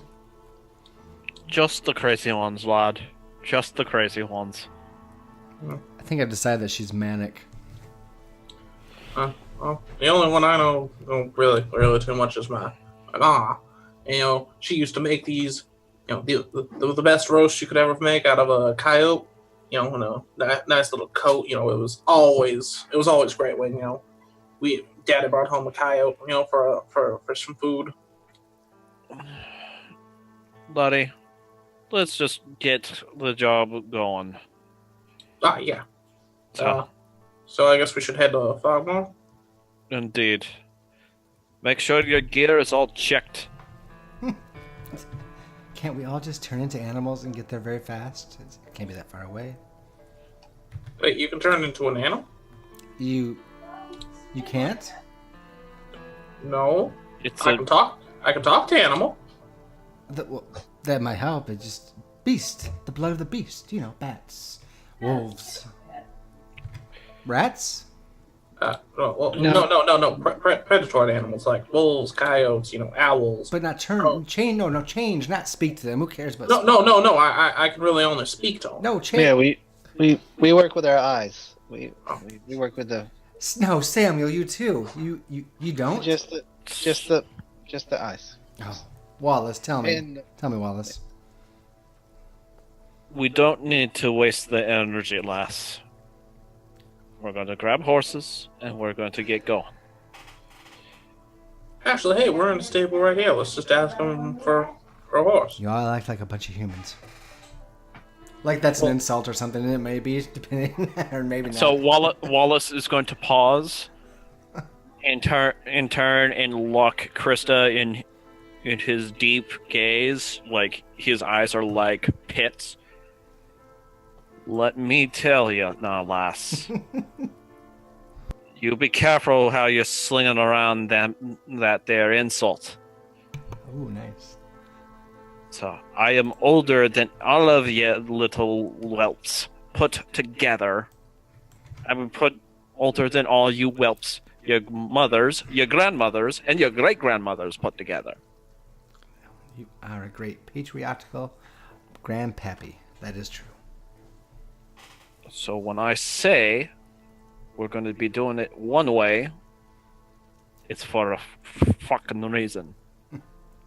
I like this dichotomy of Krista being like a potential future lick of the Sabbat, and Wallace being like this Camarilla hard ass. Interesting. All right. Horses. Let's get some horse flesh. Sir, and he's gonna walk over back to Jacoby and do you mind if we borrow your horses over to get to Fogmorn? Oh, you get back here. That means yes in human. So Wallace will drop 2 coin by Jacoby, and then it's like, just pick a horse and let's get going. All right, sounds good. So, All right. and we start making our way towards Fogmorn. Who all is taking a horse? I guess if there's enough horses, we're all going to take one, right? There's enough, yeah. I think she really wants to go beast form, but, you know, at least take the horse for now to look like how we should, right? Sure. Humans leaving town Okie dokie. at night. And that. Huh? We're and it's still night. It is night, right? I would say it. Yes, it is. Yes. Yeah. Yes. Yeah, it's probably about midnight by the time you guys get out of town. The stables open up. There's a dramatic kind of montage where the horses rear up and then ride out of the stables. Barely barded.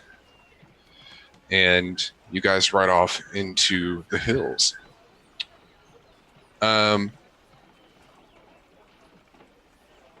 It's a fairly short journey, just a few hours before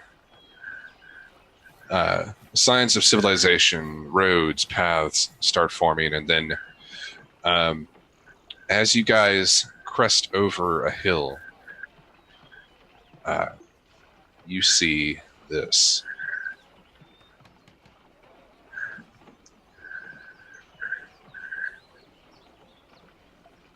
Oh, don't that might look mighty spooky. Lucas, if you're saying anything, you're muted. You're muted again. There we go. I say it looks naughty, spooky. Sweet Bloody Mary above. And I think the atmosphere is rather pleasant here. Should someone... now, our audience can't see this picture, because I don't have that kind of screen up. Does anyone want to give any type of detail? Sure. That's my job, so I'll do that. Yeah.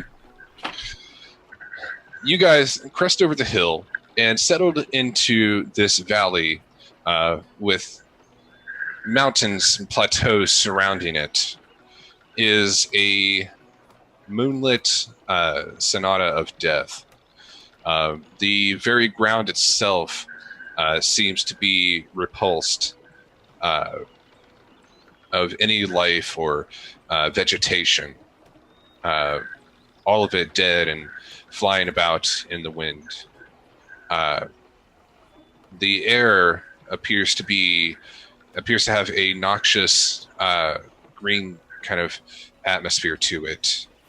And on top of everything else, the most apparent feature are several hangman's poles, as well as crosses, with skeletons hanging from them, swaying gently with the breeze. Some of them a little bit lower and holding crucified skeletons and little bits of bone strewn about.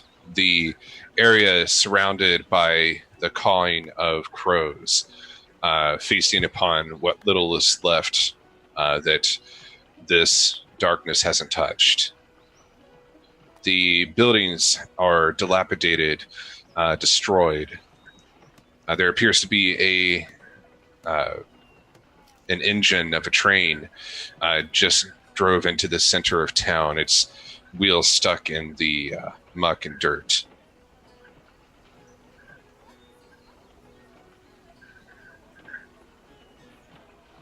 Yeah, I like this picture. It's a very good mood setter. Well, I think we found it. If anybody came here, who would want to leave?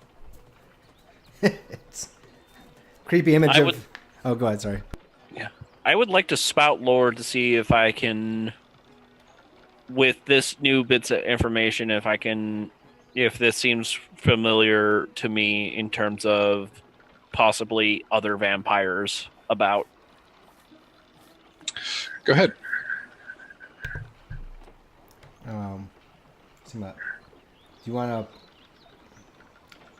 to... Yeah, yep, so +1 and int. Oh, I was just thinking about offering you a +1. I was like, should I do it now? I should have given you one. Nope, it's all good. 9 is not bad. Okay. With a 9, on a 7 to 9, the GM will only tell you something interesting. It's on you to make it useful. Okay. You know that in many religions,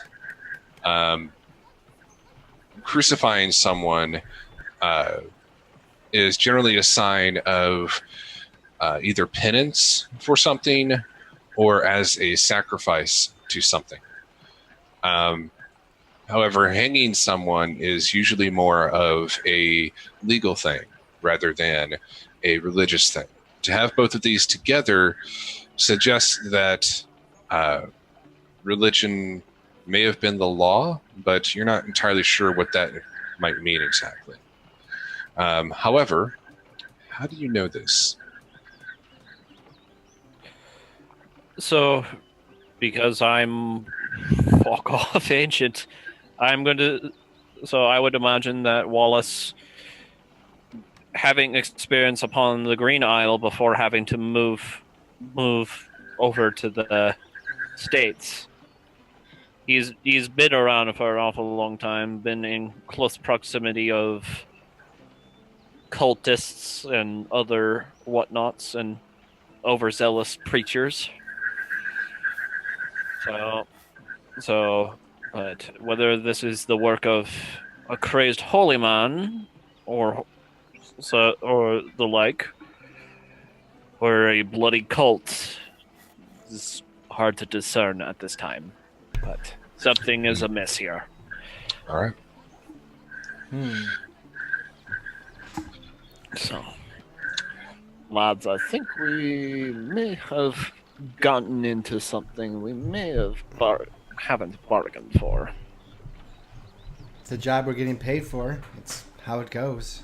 And I think she reaches under her dress and like strapped to one of her legs is her sex shot, you know, her piece, her handgun, the Colt, and she pulls it out. It's like, I mean, we'll just have to figure it out. Who knows? Maybe we can talk with who's ever in here. Lots of people like to. You can solve a fair amount of problems if you just talk to someone. She's just like, yeah, that too, and she like rests it in her lap. Like, there's always that, Lex. Genius. I suggest we leave our horses outside the town itself, in case whatever this fog was rolls through and doesn't affect us, and then we'll have to walk home. And if we have to carry something back with us, I'd prefer to throw it on a horse than carry it myself. Aye. It's not a bad idea. But fine. Hop off. Find like a hitching post or something that can be a hitching post on the outside, like an old tree stump or something, right? Wrap around a little bit. Sure, I'll say that you guys managed to get like some pittance or something to pound the reins of the horse into the ground. Put a little feed bag on the one. Like Chris is very nice. Loves the beast, right? Just like, oh, we'll be back. Emergency blood rations. That may or may not be why she loves horses. She just may be fond of horses. Maybe. But they also are emergency blood, yes. Indeed. Okay. As you guys enter into town, some of the crows pick up and take flight into the air, not wanting to disturb or be disturbed from their process. Where are you guys going first? There's a saloon, there's a church, there's a general store, there looks to be an old wrecked rail station that looks like it hasn't seen a whole lot of use. Well, I think Lex will head over to the general store, Never know what you might find in there. It's useful. Okay. Which one of you lads are allergic to holy symbols? Not I. I'll check the church. Wait. Yeah, I'm just allergic to garlic. Just don't throw any garlic cloves at me. Never like the smell of that stuff. Not caste, religion, silver, and garlic. I'm good for the church. Well, what were the places? I'm sorry, general store and a church and what? There is a saloon, a general store, a church. There's a graveyard next to the church. There's also a busted down rail station towards the rear of the town. Are we splitting this party? Are we going to go in twos or what? I would appreciate it if you all went together, but it's up to you guys. Oh, okay. I say let's check the church first. The folks who aren't allergic to the holy places, take the front. Yes. All right. I haven't been in years. Let's go. Actually, I had to check again just to make sure. No. Reflection, silver, and garlic. We're good. Okay.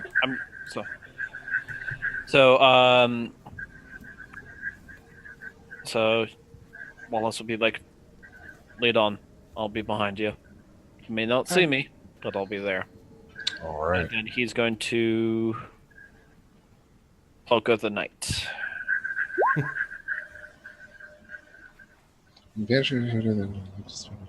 Okay. Y'all have that just about. That's a good one. It costs nothing. Mm-hmm. Yeah. So who's going to go into who can go into the church aside from Krista? Samuel? Yeah, it looks like all three of us can. Yep. I'm the only one allergic to churches. All right. Maybe it's not so Excellent. bad because it's old and you're like yeah, maybe you're right. Go up in a fireball. Oof. Maybe we were wrong.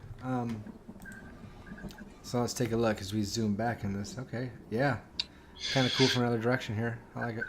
Yep. I got really lucky here.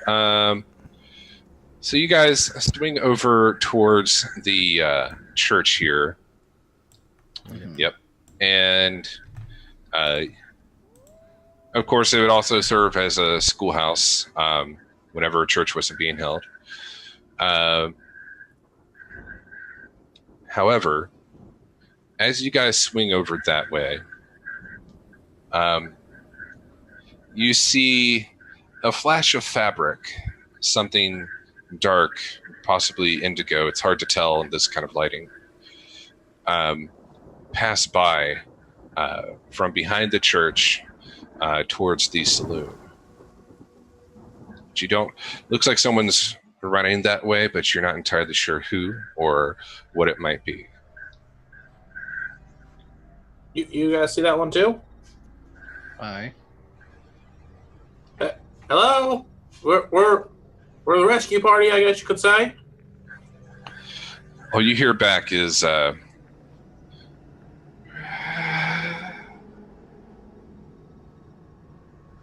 I'm sorry, I don't quite understand. Could you speak a little louder?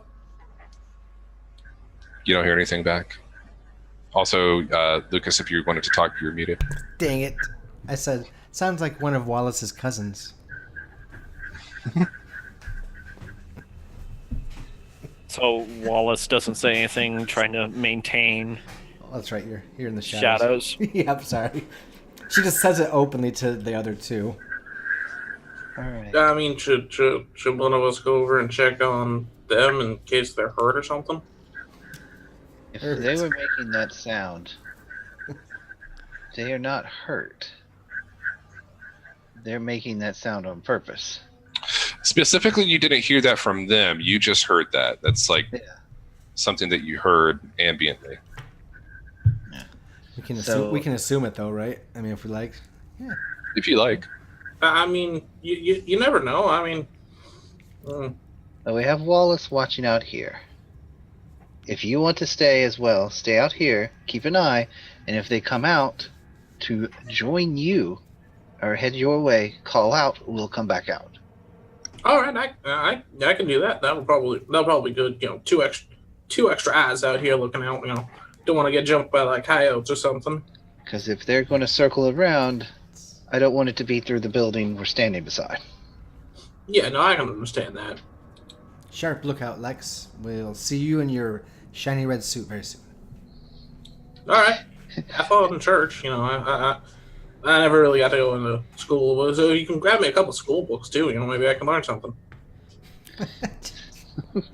Yeah, he just goes to the door, just shaking his head. Krista will follow your lead, Samuel, actually. All right. So I try to see if the church door is not barred or whatnot. It is not. I didn't find a picture for this, but inside you find most, if not all, of the pews have been thrown in different directions. One of them is just barely hanging in a side of the wall. Another has been thrown mostly outside of a stained glass window. The place is completely torn up. The only thing that seems to be remaining is a Catholic altar that appears to be cracked right down the middle. Is there a rear way in and out of this place? There is a I guess door. that'd be There. Give me a discern realities, actually. Yeah. All right, that one was plus career intelligence. Plus wisdom. Plus wisdom. So I can use... I did a donation, so I have some points to spend. I will do a $5 amount to give you a +1 to that roll on top of what you're doing. All right. Whoops. So 7. Does that save it? Whew. Okay, so you can ask me one question. All right. So it'll be generally from the list that I posted in chat here. So discern realities, that would be what happened here recently, what is about to happen, what should I be on the lookout for, what here is useful or valuable to me, or who's really in control here, or what here is not what it appears to be. I want to go with that last one. Okay. That's a good one. What here is not what it appears to be, because I feel like there's something here that I might could hold on to for later? 'Cause if that altar was cracked, it wasn't just done for fun, because there's no reason to mess with it if there was no people here to worship. True. Right. Someone threw a right fit. Indeed. Yeah, you take a look at the altar and just kind of draw your hands along it. The altar is like ice cold to the touch, colder than the ambient air around here should be even at night. And you get the impression that something dark definitely resided here, or at least, yeah, you get the impression that something dark was here in this altar and then was released.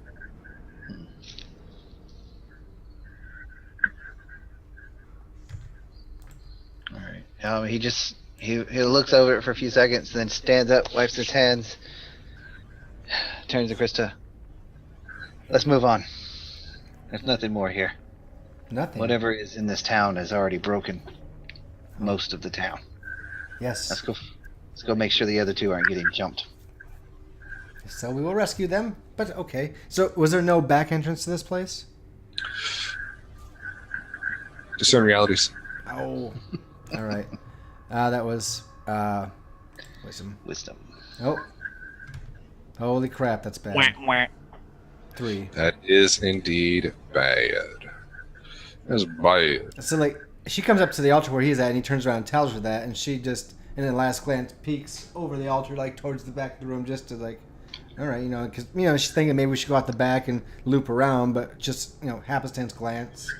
As you're looking around and you're kind of straining yourself over some materials, there's a pew that's like vertical, stuck in between the ceiling and some garbage, some rubble. And as you're looking around, the pew kind of like, you step on part of it and the pew adjusts, coming down a little bit, and a splinter of wood comes down and hits you right in the face. Oh no, you did not. I did. Roll 1d4 damage. You take 4 damage straight to your face. And so like maybe is it stick into me or like scrapes down like? Oh no, it sticks in you. Oh, it's like right in her eye, I think, like right through her right eye. Probably. Oh, I love that. Shoot, where's my hit points at? Oh, there they are. All right. So she sticks and she like looks back at like Samuel and just like sticking out. She's like, just starts like. Oh.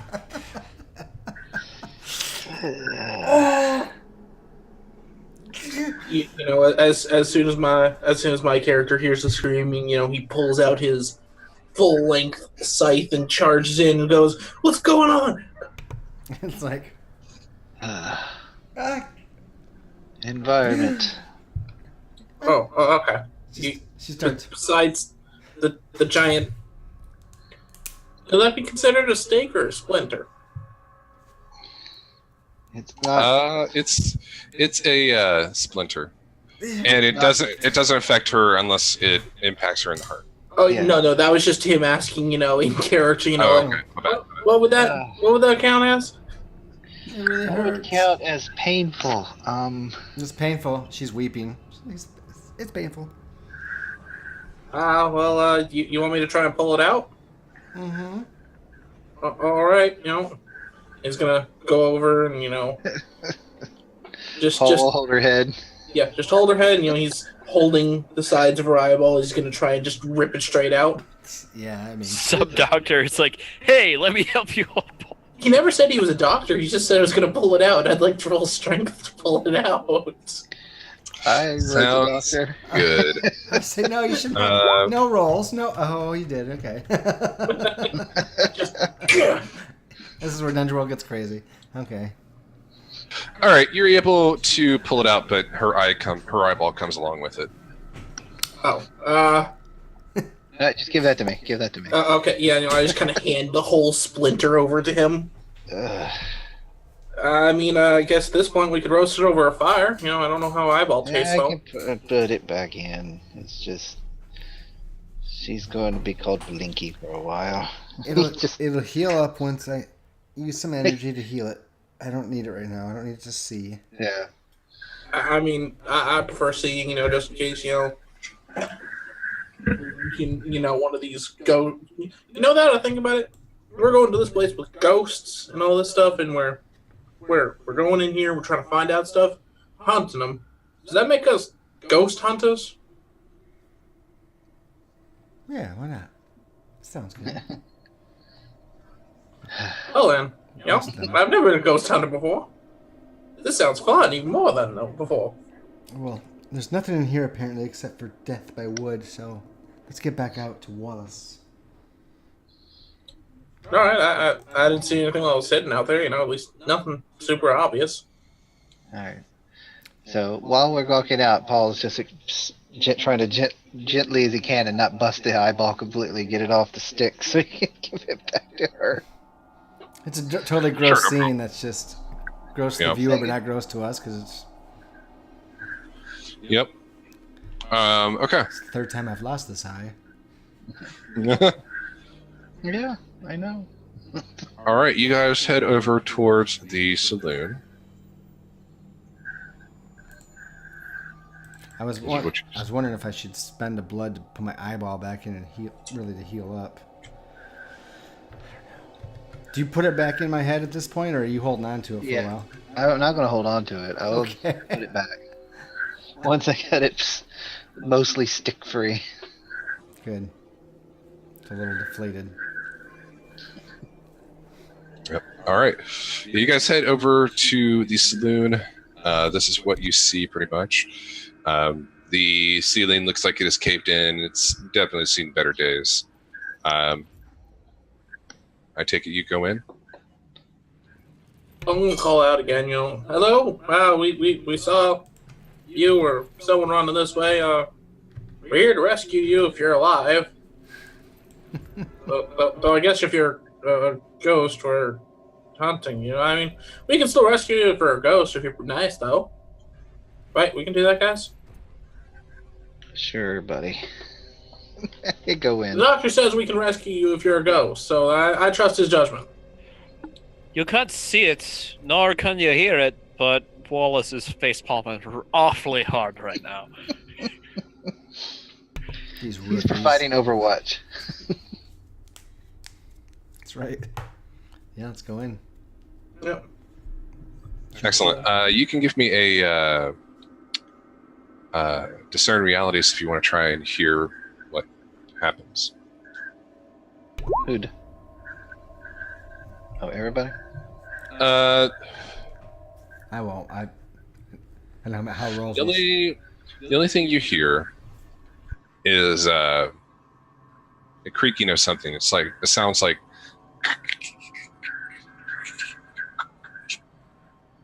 Is that for everybody or just? Oh, yeah. That's just for Lex. Okay, so can we the rest of us do too? Just for brevity's sake, no. No, okay. Hey guys, I hear something creaking in there. You know, maybe someone's sitting down in a chair or something. Or the ceiling's falling in. But either way, we're going in. It's not pleasant. Just keep on the fact that they might not want to talk, Lex. Just. Well, we have to try to talk at least first. You know, we gotta make sure. Okay. Also, just don't look up just in case the roof falls in. We don't want to have to pull it out again. Don't want to. It's not comfortable. Ooh, pleasant inside. Indeed. You guys get inside, and this is what you see. The entire place is covered in a thick layer of dust, as if wind and time had not touched it for a very, very long time. The bones of former patrons lay here, broken and matted with dust and filth. The roof, as I said earlier, had caved in. The second floor almost completely totaled. It reeks vaguely of both mildew, rot, and a little bit of alcohol in here. There's also a piano there There is.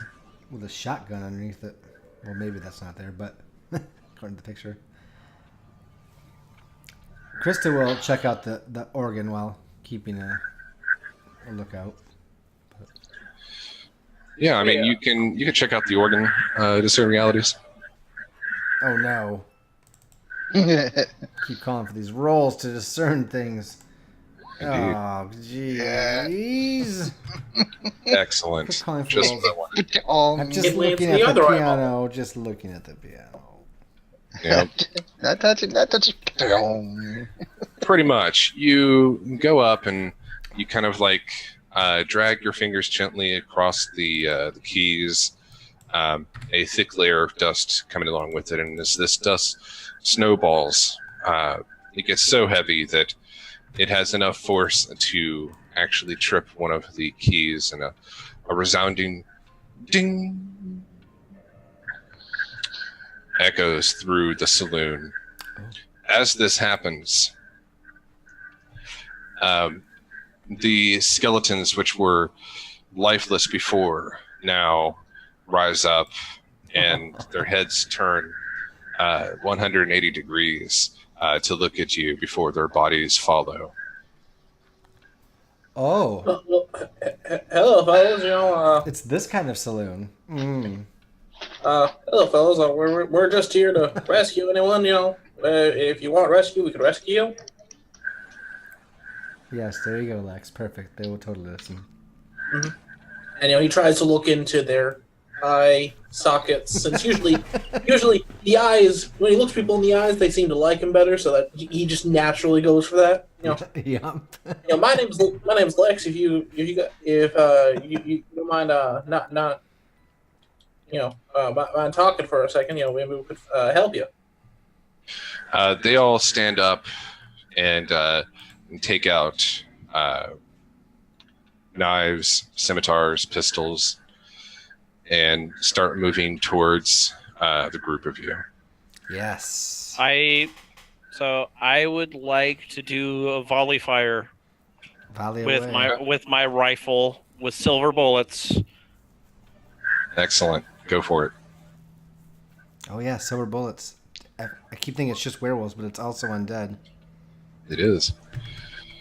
Okay, so I believe you have to pick one or two here for volley.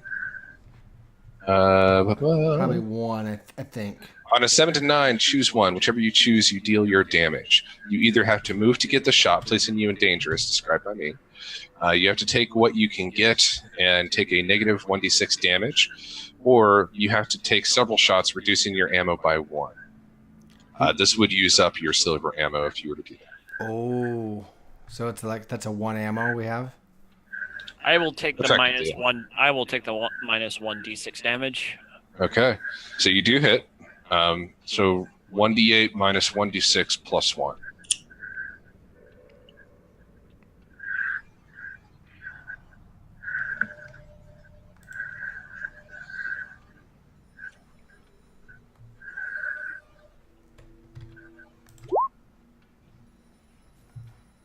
Dose.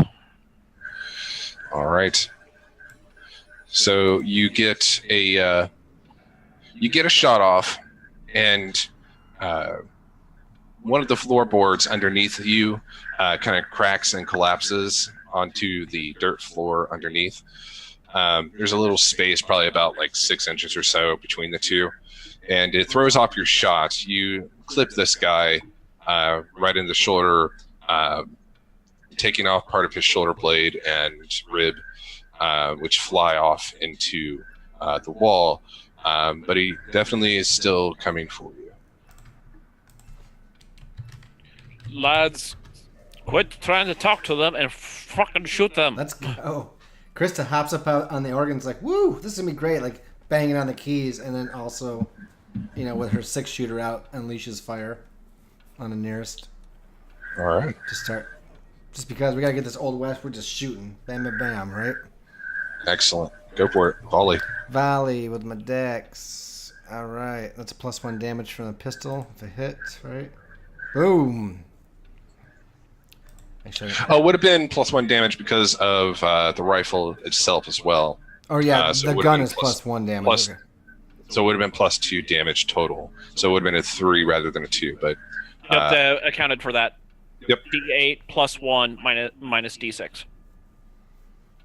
It would have been for your silver ammo, though, because your silver ammo does 1 damage versus undead as well. Yep. Thank you. Yep. I forgot about that. No problem. What's my damage? Is D8. All right. 11. Yep, your damage is a D8. So I didn't declare I was using my silver bullets. Is it okay if I was? Yeah, that's fine. Okay. So it'll be this be +2 then, right? Because it's the damage. Yeah. You haven't rolled damage, so I'm not too opposed to that. So 11. So that'd be that. Yeah, I think she jumps. I think it's 10 because it already counts your equipped weapon, I think. Oh, does it? Oh, yeah, it does. Yeah. Okay, yeah, you do. Oh, I'm sorry, you're right. That'd be 10 damage. 10. Yep, so I think she leaps from the floor all the way up on top of this like organ and then just... Excellent, excellent. Yeah, you do so, and as you have your 6-shooter just popping off, you manage to catch one of these skeletons right through the chest. Its chest caves in slow motion, and bone fragments fly off, and it just falls to the ground lifeless. Well, more lifeless than it was. More lifeless than it was. Works for me. Next. Well, I think little Lex here is gonna get a good swing with his nice long scythe. All right. That's right. That sounds like a hack and slash. Which is strength. Indeed. An 8. 8, not bad. All right, cool. Yeah, you definitely try to slice into this thing, but it's a little more agile than you give it credit for. It jumps back right at the last second. You chop off one of its arms and kind of down its ribs, but there's just enough there to keep it functional, and it keeps moving towards you.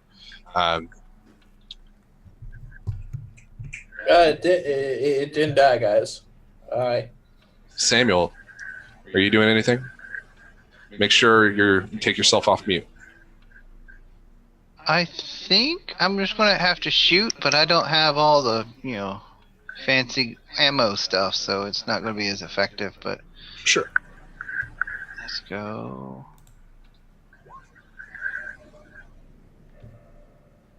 Yeah. Okay. Yeah. That was a thing. That is indeed a thing. Well, wait. You just rolled the damage. That wasn't a roll, though. That's the damage. You have to roll the volley. Yeah, let me see. Volley was plus dex. Yep, okay. dex. Still a thing. Don't forget to mark XP. Mark XP All for right, that. yeah, you fire and it goes completely wide, missing one of the skeletons entirely. The skeletons, on their turn, are going to march right up. One of them is going to try and shoot, but as the hammer clicks into place, the bullet does not fire.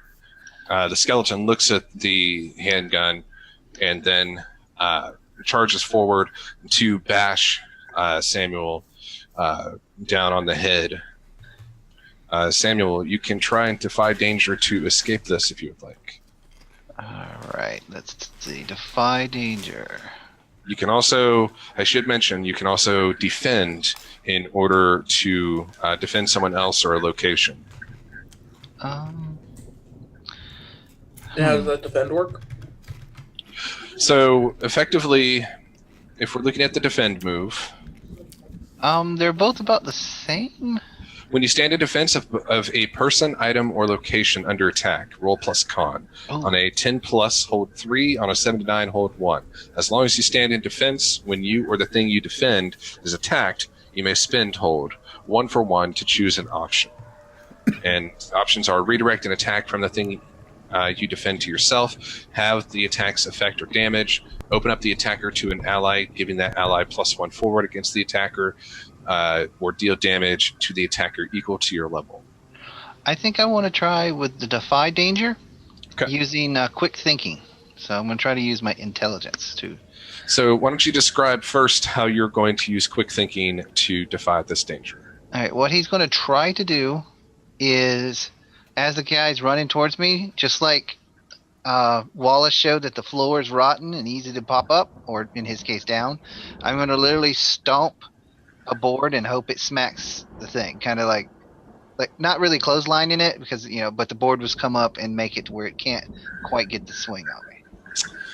Kind of like the horse charging into the spear, except, it's a blunt object, so it's not really going to do much to it other than just inconvenience it.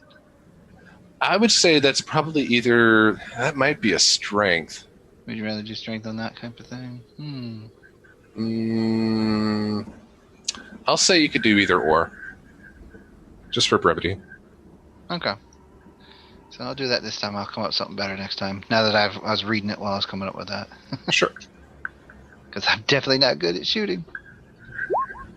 Or much of that either. I still got a 1 again. Okay. On a 7 to 9, you stumble, hesitate, or flinch. Okay. The worst outcome, hard bargain, or ugly choice. Yeah. This is what you get when you make a Mesmer character. Combat time, you suck. Okay. I'll say either the board doesn't flip up and he just charges at you and you take the normal damage, or the board does flip up. However, instead of you taking this damage, the pistol does go off and it fires into one of your comrades. I'll take the damage. Okay.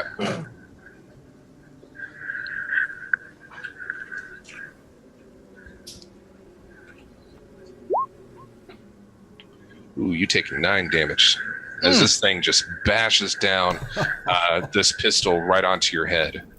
Ouchie. Indeed. We gotta eat some horse. All right. Next, 2 of these guys are coming towards Lex. Oh wait. Huh? Question real quick before we move on. Sure. With them firing silver bullets, would that key my repulse by... Oh no, I don't have silver. I have garlic. Never mind. So then I have 2 armor. I didn't think about it. I'm repulsed by silver, so maybe I can't have bullets. Indeed. If you were to hold them, they would just burn either through or out of your hand. I didn't think about that. So I might have to give you a damage back and not have silver bullets after all. Okay. And I've got the 2 armor from my vampire resilience. So All right. unless I'm near one of my weaknesses. Right. So you would naturally have the 2 armor, which means it would reduce the damage that you took down to a 6. Or down to a 7, I'm sorry. 7. Okay. So it just adds 2 more, so it puts me there. Okay. Sorry. I just wanted to... My brain was going, trying to figure out how it worked. I'm like, what does armor do again? I had to read it. Yep, it just flat reduces damage. Okay. That's cool. why damage values and HP aren't really all that high. Okay. Next, like I said, 2 of these skeletons are coming at Lex, and one appears to be wielding a knife, the other appears to be wielding a scimitar. And they're trying to close in kind of like a pincer formation on you. What are you going to do? So what exactly are my choices that I can do?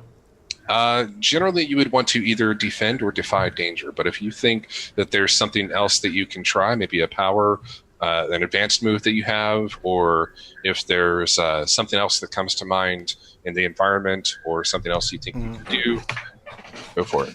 Yeah, you can randomly say anything you want, and Sean will find a mechanic to roll for. Yeah. Well, I think I will roll to defend, which is constitutional. You said.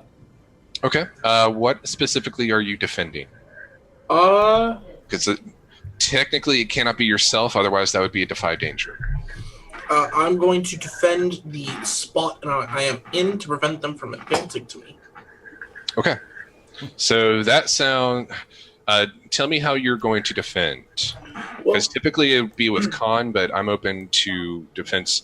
I got this nice long sight, so I'm just gonna back. Tame the lion. Tame the skeleton. Naughty skeleton, back I say. You suddenly become a Bretonian serf. Yes. Excellent. All right, so why don't you go ahead and roll plus strength for this defense? All right. I don't have anything else besides the weapon, so let's go for it. Okay. 10. That is a 10, so you get to hold 3. So on a 10 plus hold 3, as long as you stand in defense, when you or the thing you defend is attacked, you may spend hold, 1 for 1 to choose an option. And these options will copy and paste for you. I did, but you might be able to do Lucas it better. already did it. Excellent. All right, so either one of these skellymen already damaged? One of them is from Krista's attack. Well, then I'd like to deal damage equal to the attacker equal to my level, which is 5. Okay. That's nice. That's nice straight up damage. You can hold. I think he's talking to someone. Yeah, it looks like he's talking to someone real quick. But he has 3 hold, and sounds like he wanted to use 1 to deal damage. Yep. No, 1 was to deal damage, and then You have 2 more. Does he have to use it right now, or can he hold? He can hold the hold, right? Yes, you can. Or burn them all, baby. Yeah, I'm probably gonna burn them all. And for the other one that's not damaged, I'm going to open up the attacker to an ally to give them a +1 forward, and I will choose my +1 to be Mr. Wallace. Okay. As as this guy comes forward, I swing the bottom of the scythe up and hit him right in the jaw. Okay. Yeah, you just hold him up. Wide. Hold him up, ready for your buddy to take decent pot shots at him. And then your last one. And the last one, I'll do the deal damage to an attacker of equal level to the one Krista injured if it's not already down. Okay. So we'll say that you do the last thing you just mentioned, holding this guy up afterwards. Yeah. But you are able to take that guy out. He does get to attack you, but because you were able to take him out, I'll reduce the damage by half. Or no, that's actually one of the options. So you do take full damage from these attacks. But he is gone. He is gone. Yeah, he tries to advance towards me, and I kind of stab forward with the scythe and wrapped around behind him and pull close. Unfortunately, I get kind of stabbed. You do indeed. You get slashed by this scimitar and stabbed by this knife, taking a total of 9 damage. All right. Is there any garlic around that I should be worried about? You can discern realities when their turn ends. All right. No, I'm asking because I got a vampiric resilience, which gives me 2 armor. So I was wondering if I have that or not. Say that you do for now. Okay. Yeah, so that would be 7 for right now. All right. The last one here. So there's about 3 left now. The last one here is going to try and fire his 6-shooter at Wallace. Get him, Wallace. Get him. Oh, bloody cripes. Wallace will definitely defy danger. Okay. By getting out of the way. Or acting fast. He's not going to stick in the same spot. He is going to zoom, zoom, zoom. Okay. So that sounds like Dex. Oh, bloody cripes. All right. So hard bargain then.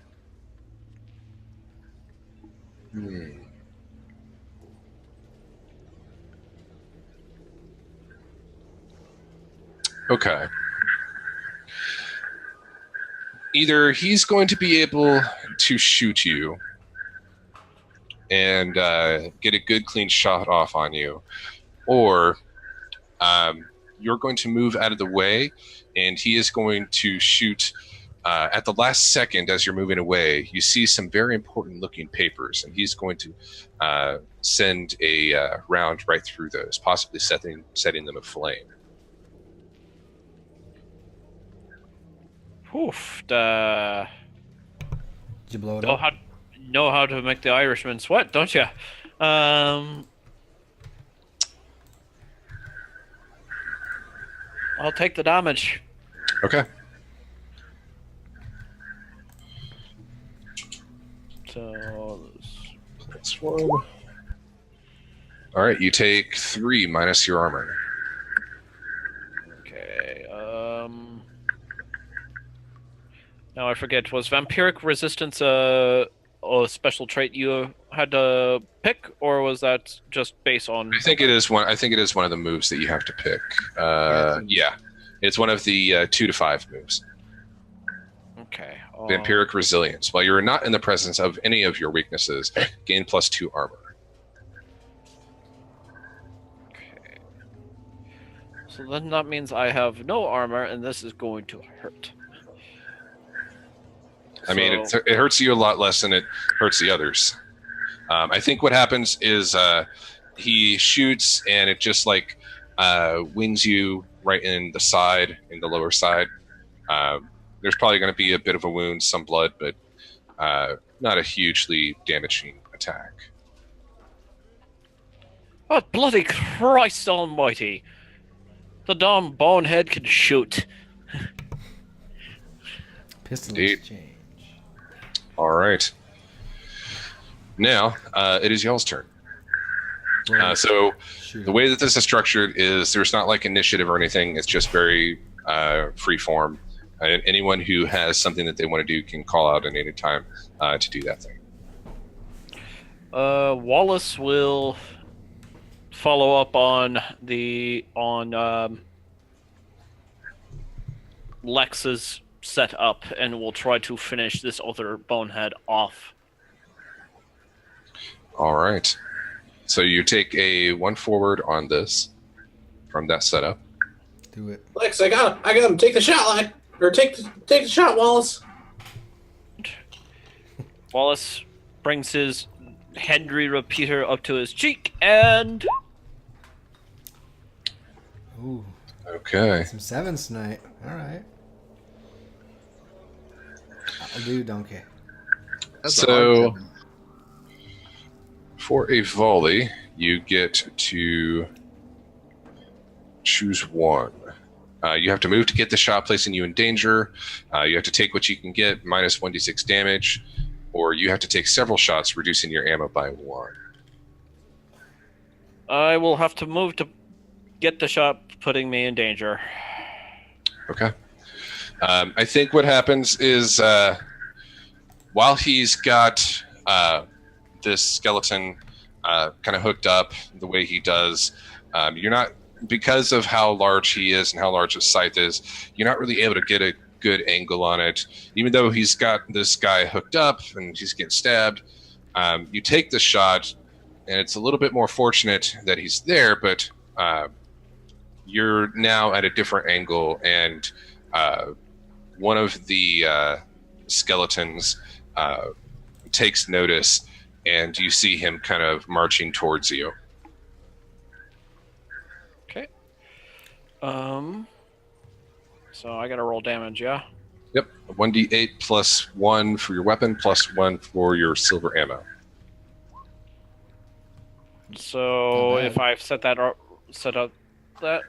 that up right, then it would be 8. Yep. That would be 9, actually. Plus one for the gun and plus 1 for the ammo. Yep. Yeah, but I think I set up the weapon to be 1 damage on my gear sheet. It says plus zeros if you hover over it with the. I don't see that you add anything to it. Yeah, so it'd be a 9 there.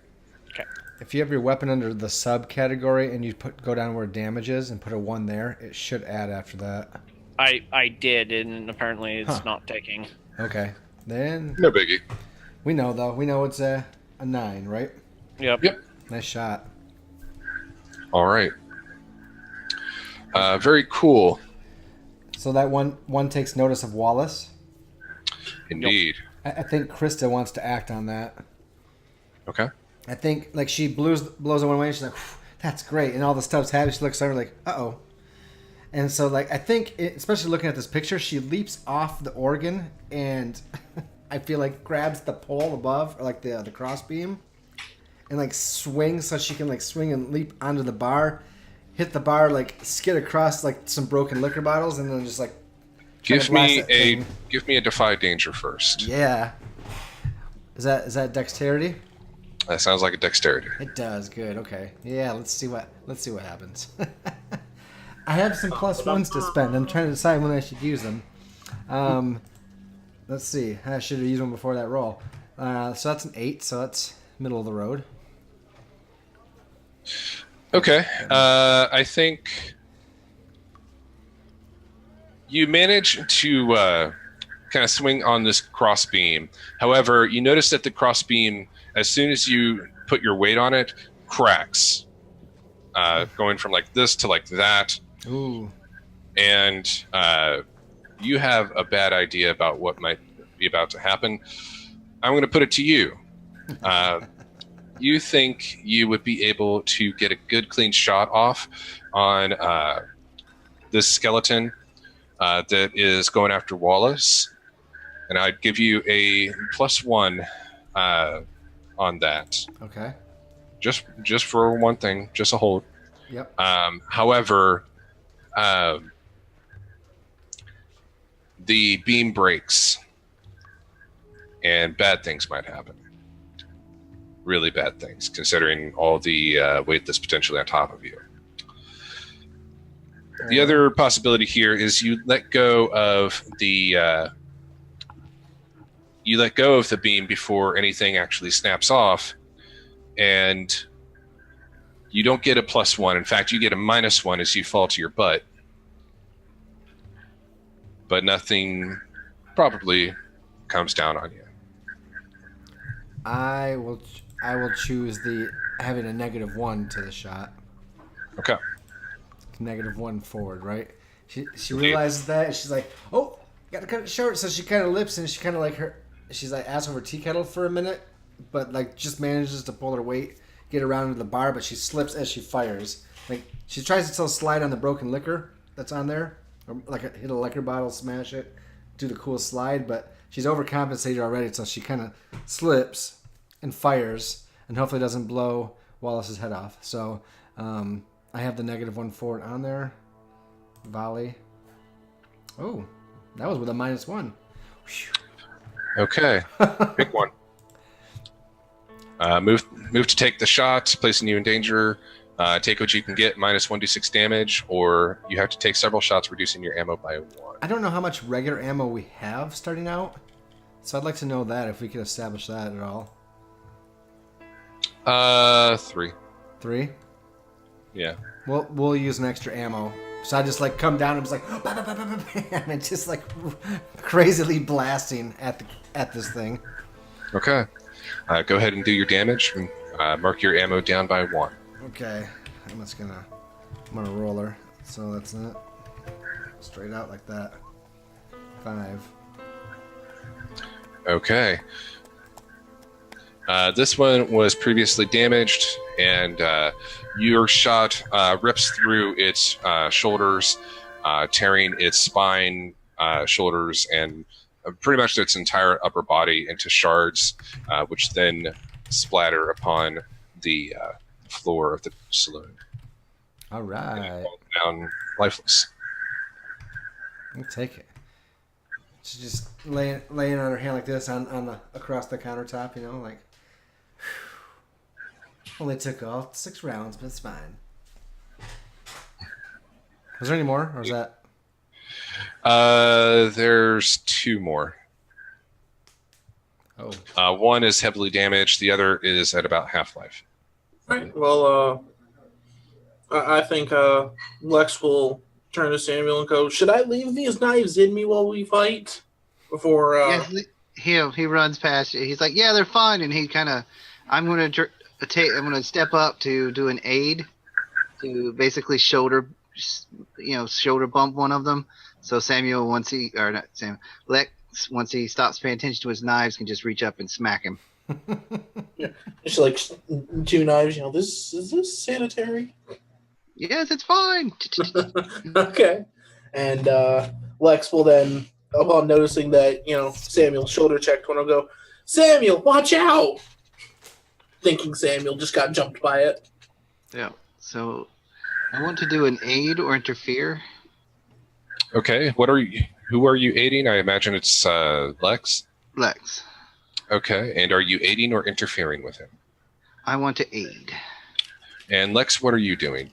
I will be hacking and slashing at this undead, really mean undead guy. Okay. Samuel, roll me a 2d6 plus 1. This one. Yeah. Yeah, boy. Oh. Mark XP. Man, combat tonight for me is fun. Samuel, wrong what'd you place. do, laddie? I'm Good not supposed Lord. to be fighting. I'm a doctor. That's the best line. Lex, give me a hack and slash -1. Well, we're As this man gets in your way trying to pull these weapons out of you.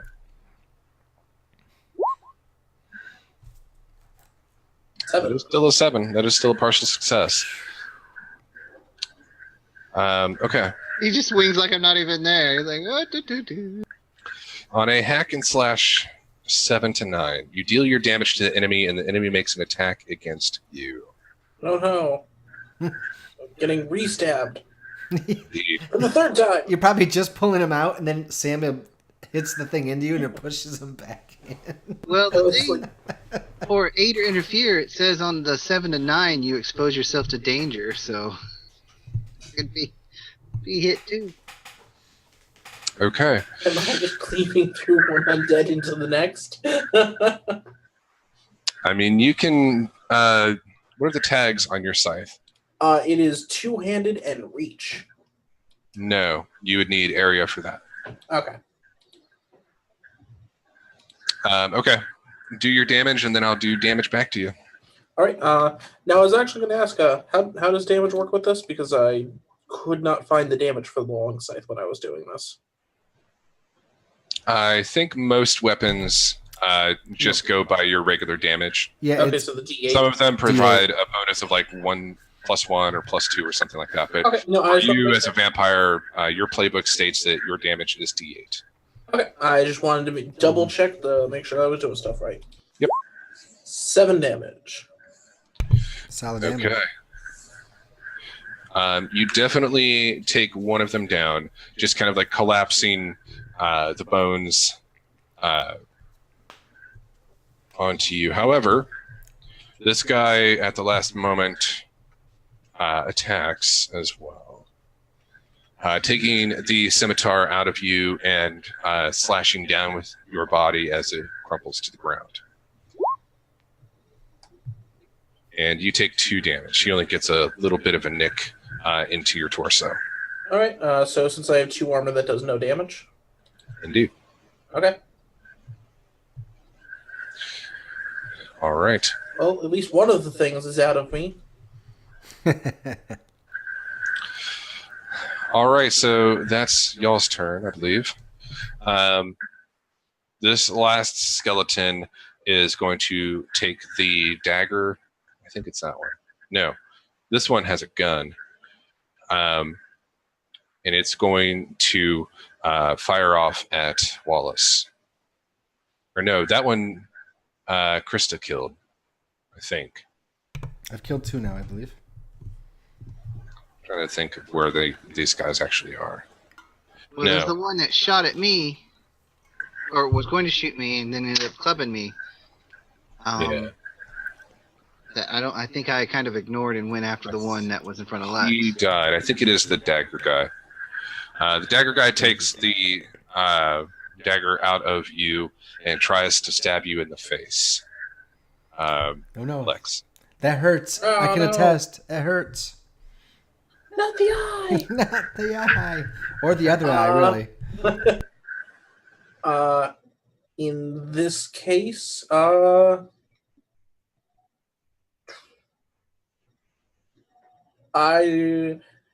like to in some way attempt to not let him pull the knife out of me. If that's a thing. That sounds like a defy danger with strength. I will hold that knife in me. Okay. The doctor said leave it in. Go Go for ahead. it, Lottie. Go ahead and roll a strength defy danger. 11. Yeah, that Nice. dagger doesn't go anywhere. I just look into his eyes and go, no. Yeah, you What just was kind of that? like kick it back, doing no real damage to it, but that dagger has found its home now, and it has no reason to leave. I kept the dagger in like you said, Doc. That's so good. Good job, buddy. That's so good. Doctor's orders. All right, the rest of you guys finish this guy. Finish him. Dude. Wallace will attempt to line up another shot. All right, do you get up? I imagine.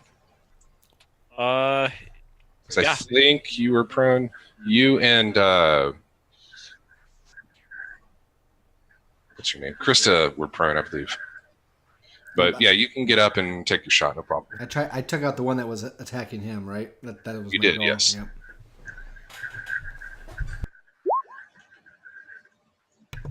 Mm. All right, It's that 7 to 9 right now. it is. So you moving, you minusing, or you reducing? I'll move to get the shot, placing me in danger. Okay.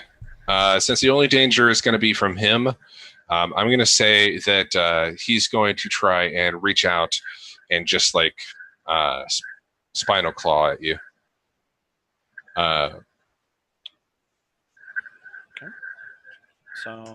So go ahead and do your damage, and he'll do his damage against you.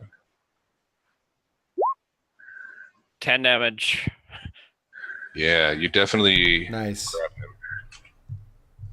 Take him out.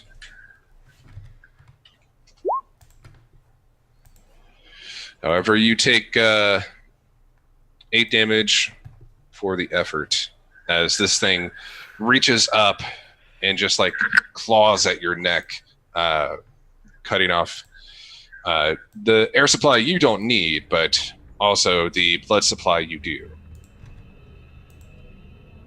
And digging its fingers into your flesh. So that puts me there. You do kill it, though. You shatter it, and the only thing that's left is this hand that stuck behind. Look at him like, that's a nice look there. You could wear it like a necklace. So he reaches up and throws it down and crushes on it. But grab these sons of bitches. I know. Like drunk men in a saloon. Oh, wait. My character is going to look down, though. I'm going to be like, my new suit. Oh, how damaged did it get? Well, there's now two. There's a hole where a scimitar was, and there's a hole where a dagger still is. There's also a hole where a scimitar slashed down you. Yeah, no. A couple of the buttons came off. I'm gonna have to ask for repairs now. Mr. Wallace, when we get back to town, do you mind help to helping me get a good price on repairs? Let's first worry about not croaking, laddie. Just he's gonna cough a little bit. It's like, all right, give me a minute. And then he's going to do blood is life to regen some HP. Okay. And spend a blood and gain a hunger. All right. Doc, should I keep the knife still in me? Because it doesn't hurt anymore. It's actually, Well, I mean, that's normal. You can go ahead and start pulling them out. Just spend the energy to heal yourself up if you can. If you need it. I don't know how bad you're hurt. It's harder to tell with us now like this. Yeah, no, I feel pretty tough, and it didn't hurt too bad. I gotta do the same thing. I gotta spend blood as How well. much do we heal? Is it 2d4 or 2d6? It's heal yourself for 2d6. 2d6 Right HP. I am definitely using an outdated PDF. I never got the one that Sean put in there. I should have forgotten that. Oh, it doesn't. That's not showing actual value there. Yeah, But I'm now at 2 hunger and 5. 4 blood. So I gain back 5. So I'm good.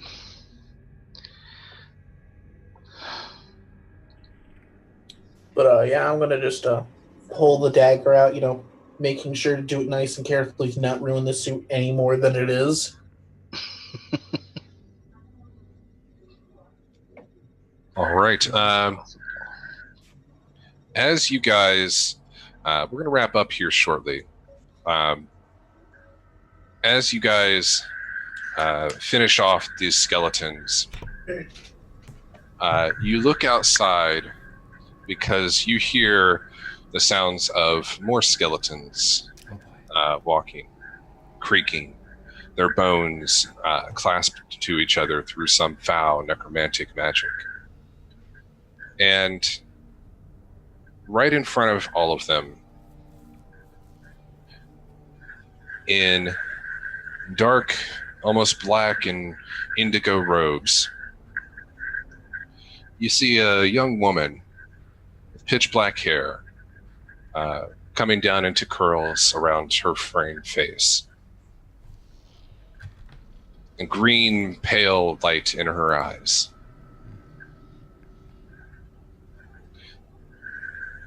You see what has been described to you as Victoria Bartlett.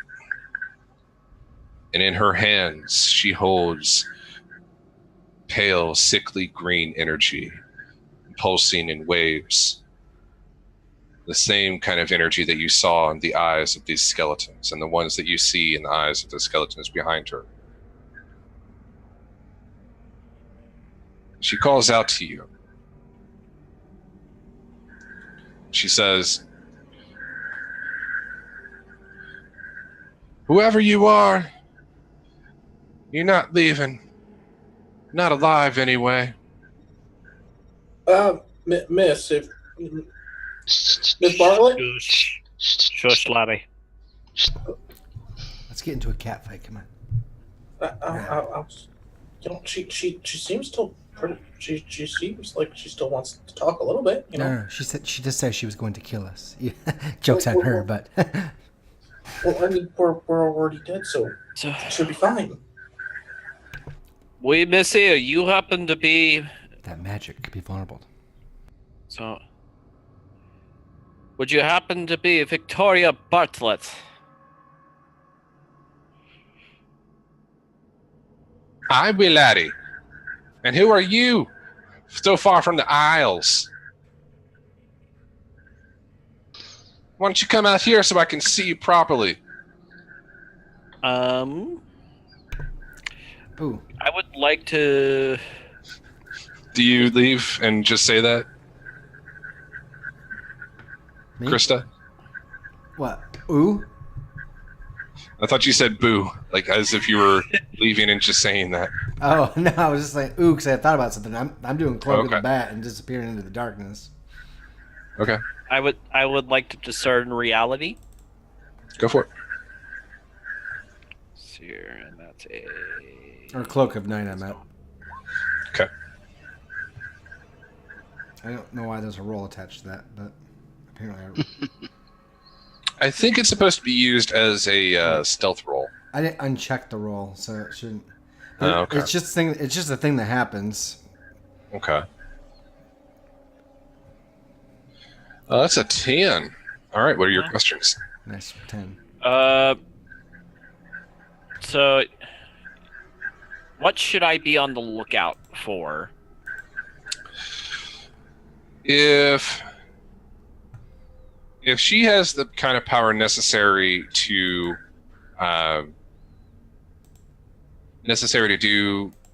control this number of entities, this number of undead, you guesstimate that you should probably be on the lookout for something that might be possessing her or something that might be giving her this kind of power from a remote location. Oh yeah. Okay. Second question is, what here is not what it appears to be?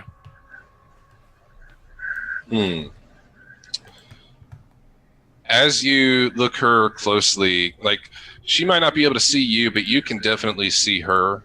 You're a creature of the night. You're one of the damned and fallen.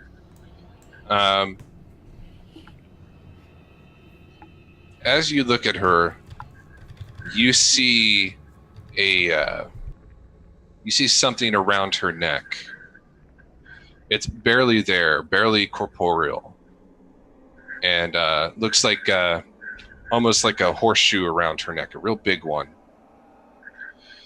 And it is barely visible in this pale green sickly light.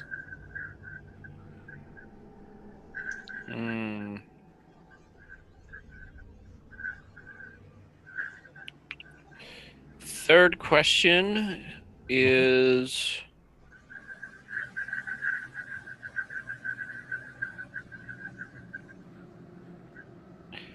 who's really in control here? Oh yeah. You would guesstimate whoever has their claws around her neck is probably in control here, and is probably controlling all of these skeletons, just using her as a vessel to continue existence. You guesstimate, since you rolled a 10, I'll say this. You guesstimate that she may or may not even be alive.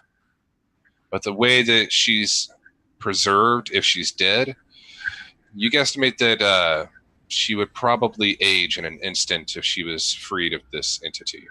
If she is still alive, then it might be possible for her to fight it off. But given that it's been 5 years, probably not too likely. Okay.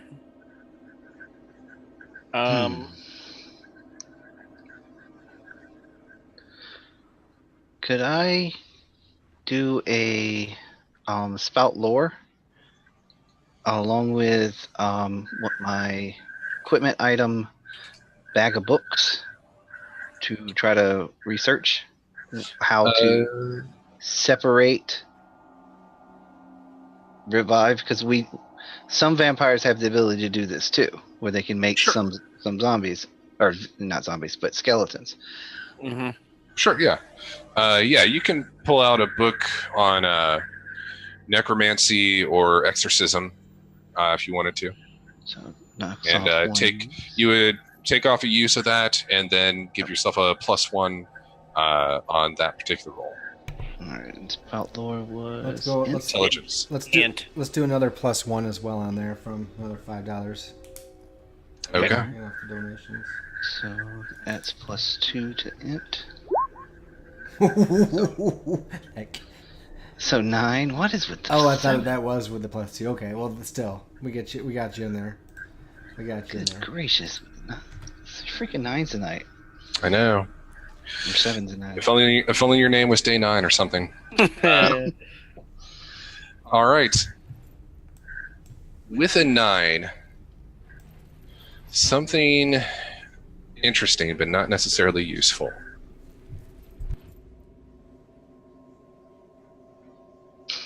You.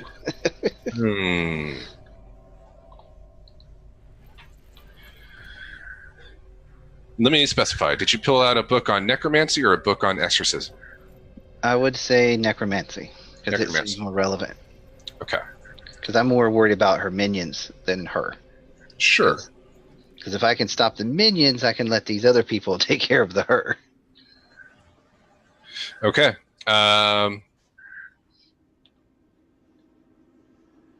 The interesting piece of information here is that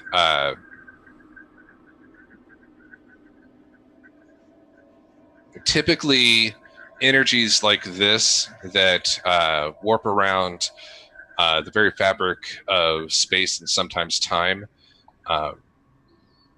to enliven a creature that is just bones typically use more power than would be necessary for something like a zombie or a ghoul or something like that actually has flesh on it. Because it is typically wrapping around the bones and joints themselves and creating actual like joints and ligaments to process the movements of these skeletons. It's all science.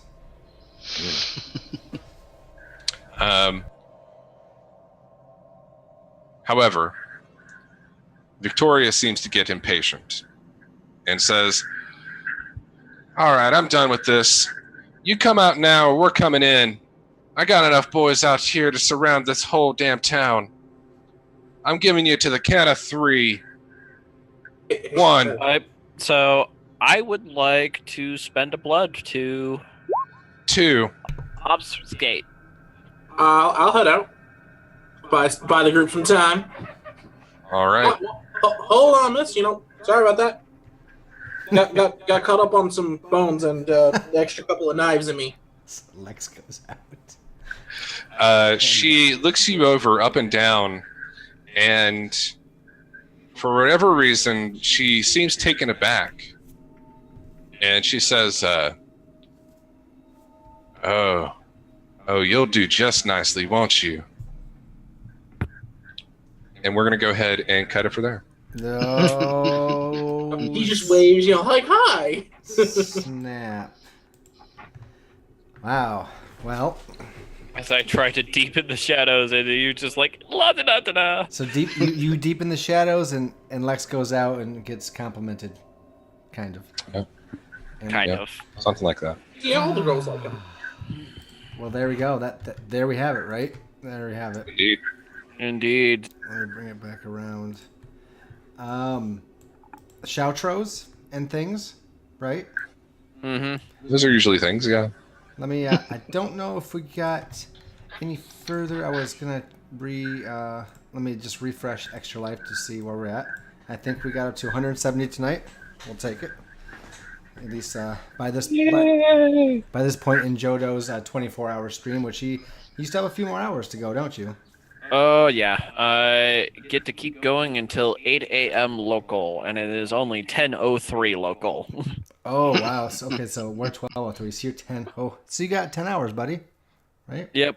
So, but I got plenty to keep me company, and I should be getting featured on the Extra Life primary channel here in 3 hours. Oh, nice. Okay. All right, so it's gonna keep going on, right? All right. Yep. So I will keep giving you the host, and we'll do shoutros. I'll sound off. Everybody's got their own little overlay here. We'll do shoutros and then a little exit, and then we'll move on. Now, this was a one shot, but as things often happen, one shots become two shots. Do we think maybe we come back to see conclusion this with maybe another small charity stream, a few weeks in a month or something like that? I don't know. Maybe. We'll figure it out off stream. We'll figure it out. All right. So I'll take it around. We'll go up to Samuel first to give us a little shout out. and then we'll go from there. All right. I'm Soundwavesghost on the internet. I play video games and I play RPGs with good friends like Lucas. Sometimes I've done some tabletop simulating type games with Joe, and I played over on AP Gaming Reels channel a couple of times. Usually non-RPG stuff like board games again on Tabletop Simulator. Basically, I like to help out, make sure you get a +1 in a group. I'm working on stuff for myself, but it's not really finished yet, so I'm not going to go past I'm working on it. Mostly for Star Trek, because it's a very interesting system, but also there's a lot of lore and fiction in the background that you want to take care of, and I'm not sure if I'm ready for that, going live with that in any fashion.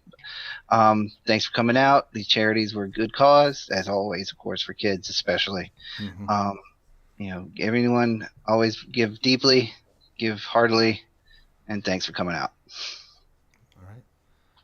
Thank you very, very much. Let's go over down to Lex. Hi, my name's Harukajunko. I played Lex Moriarty tonight, with the farm boy with the horrible accent. The Heart of Gold. Way too much faith in undeath. I mean, sometimes you just have to ask if you can be friends. I've befriended necromancers before. They're generally just misunderstood. They just want to raise a family. Wallace is face palming so bloody hard right now. Regular person. It's so hard to raise a family. Necromancer. Not if you bury them close enough together. What? What? Anyway, as I said, my name's Harukajunko on the internet. I sometimes stream over at twitch.tv/Harukajunko, though that's not as often as I would like.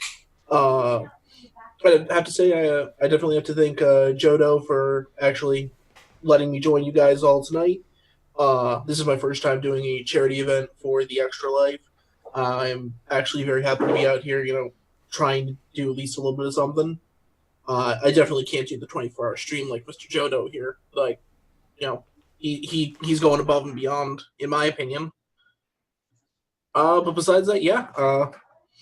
Sometimes I stream, hopefully more in the future. But yeah, no, definitely thank you guys for letting me be out here and trying to bring a little comedy out here, Always a good thing. Comedy. It's always a fun time having you out here, Mike. All right, well, thank you, Mike. Storyteller time. Go ahead.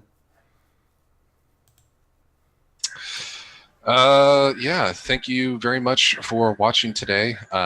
This was a blast. It's something I've been wanting to kind of put together and do for a while. Sometimes you just got to do shit yourself. So anyways, thank you very much again for watching. Thank you for any of the donations that you've made to the charities. It goes out to a great cause, and I'm really happy at our status right now, and I'm really happy. I'd be even more happy if we could increase that to 1,000. Why not? And aside from that, I am Sean, also known as The Outsider, a bunch of different names. You can catch me on twitch.tv/ultralazuli on Mondays, where I am going to be playing Open Legend. It is a space age sci-fi themed game called Scars of the Voidborn. Again, that's twitch.tv/ultralazuli, Mondays at 7 p.m. Eastern. That'll be about 4 p.m. Pacific. It's something in the UK. You can figure it out yourself. Aside from that, patreon.com/synthesis or synthesize for D6 focused narrative tabletop RPG that I'm creating. Other than that, necromance if you want to. We can bring your friends to life. More necromantic jokes. We're gonna have to have a bunch of these. So good. I don't want to do your necro dance anymore. let's get you on screen, Jodo1025. Thank you, Sean. Oops, let me transition appropriately. There we go. There he is. He's on screen. So, howdy, folks. I'm Jodo1025. So, I stream on Twitch on hopefully more regular occasions, but right now it's especially true that I will be currently streaming all the way until 8 a.m. local time in the morning. So if it's midnight Eastern, I'm going to be going until about 10 a.m. Eastern. But it's all for the kids. I'm happy to do it. This is my third go round with Extra Life Charity. I'm always happy to give them a hand and do my best to raise money for kids, because out of anybody on this planet that needs a little bit of help to do more stuff in life, it's going to be kids. But I also want to offer a big thank you to all the gents here. Honestly, this has been the high point of my streaming day so far. I've been looking forward to this all week. I've been looking forward to this all day, and it would not be possible without Ultra Lazuli Game Mastering, which very interesting adventure. So I really do hope that we turn this into a 2-shot. Big thank you to Lucas for allowing us to host this on his channel, as well as his master editing skills to throw together the overlays and make all the camera magic happen. And again, and Harukajunko and Soundwavesghost, thank you guys for participating. Thanks for being on this wild ride of fun. I always like hanging out with you guys. It's so fantastic. But yeah, we've raised a good amount of money, but we could always raise more. So even though the adventure tonight has ended, please, if you have just a couple dollars kicking around that you're willing to give up, maybe give up a coffee for a day, please just go to hit !charity, go to the link to donate to the page, because it really does make it does make a difference for everybody. So but yeah, so with that, I will get off my soapbox now and let's turn it over to Mr. Soundwavesghost. Or Lucasgvariety. Or Lucasgvariety. Or Lucasgvariety. Either way. Did Soundwave go already? Yep. Yeah, he was first. He's first. Mind blown. I'm unforgettable, except for you. We were all pointing around, but I did separate overlays. But it was only just showing our individuals as we talk, so that we'll have to come back and do that at the end. Anyways, hello. Yeah, I messed that up with the editing. I am Lucasgvariety. You can find me all things at Lucasgvariety. One word, Lucasgvariety. And we did great. We did $170 tonight. That's great. Play games, help kids. That is the Extra Life streaming. Thank you again for being there and donating and being a part of it. I do video games, tabletop RPGs, and actually I'm looking at doing some pod and or vodcast in the future, talking about some hard subjects, talking about some fun subjects, but actually getting together with a couple people to do a regular podcast possibly, and then maybe having guests on to do stuff. So some hard talks, some talks about fun and nonsensical things, and just a variety of what it is in the variety. That is me. So anyway, that's it. That is what I do. Check me out there. And then let me bring us all back on screen so that we're all on here. There, now we can do things. And I think I'm going to close it up here with my little final remarks. And if anybody else wants to say anything, they can. But I did want to add, just because the live stream is over, giving to Extra Life and other charities is not. And that's an ongoing thing that happens all the time. If you're watching this on YouTube, please check the link below and consider donating to the kids in need. We'd all truly appreciate it. Whether it's ours or someone else, it doesn't matter. But the link will be in the description of the video. And we are going to spam and blast this video all over. I should have it up real soon. Hey, that train's back. It's always here. So join us again for future charity games, streams, and a variety of different activities. We appreciate the time that you took to be with us. I'm Lucas of Lucasgvariety. Thanks for playing. The viewers for viewing. the players are playing, all the donations the kids received tonight. Have a good night. God bless, and thanks for playing. We'll see you guys again. Thank these guys. Thank those guys. Thank those guys. And these guys. There we go. All right. See you guys later. Peace.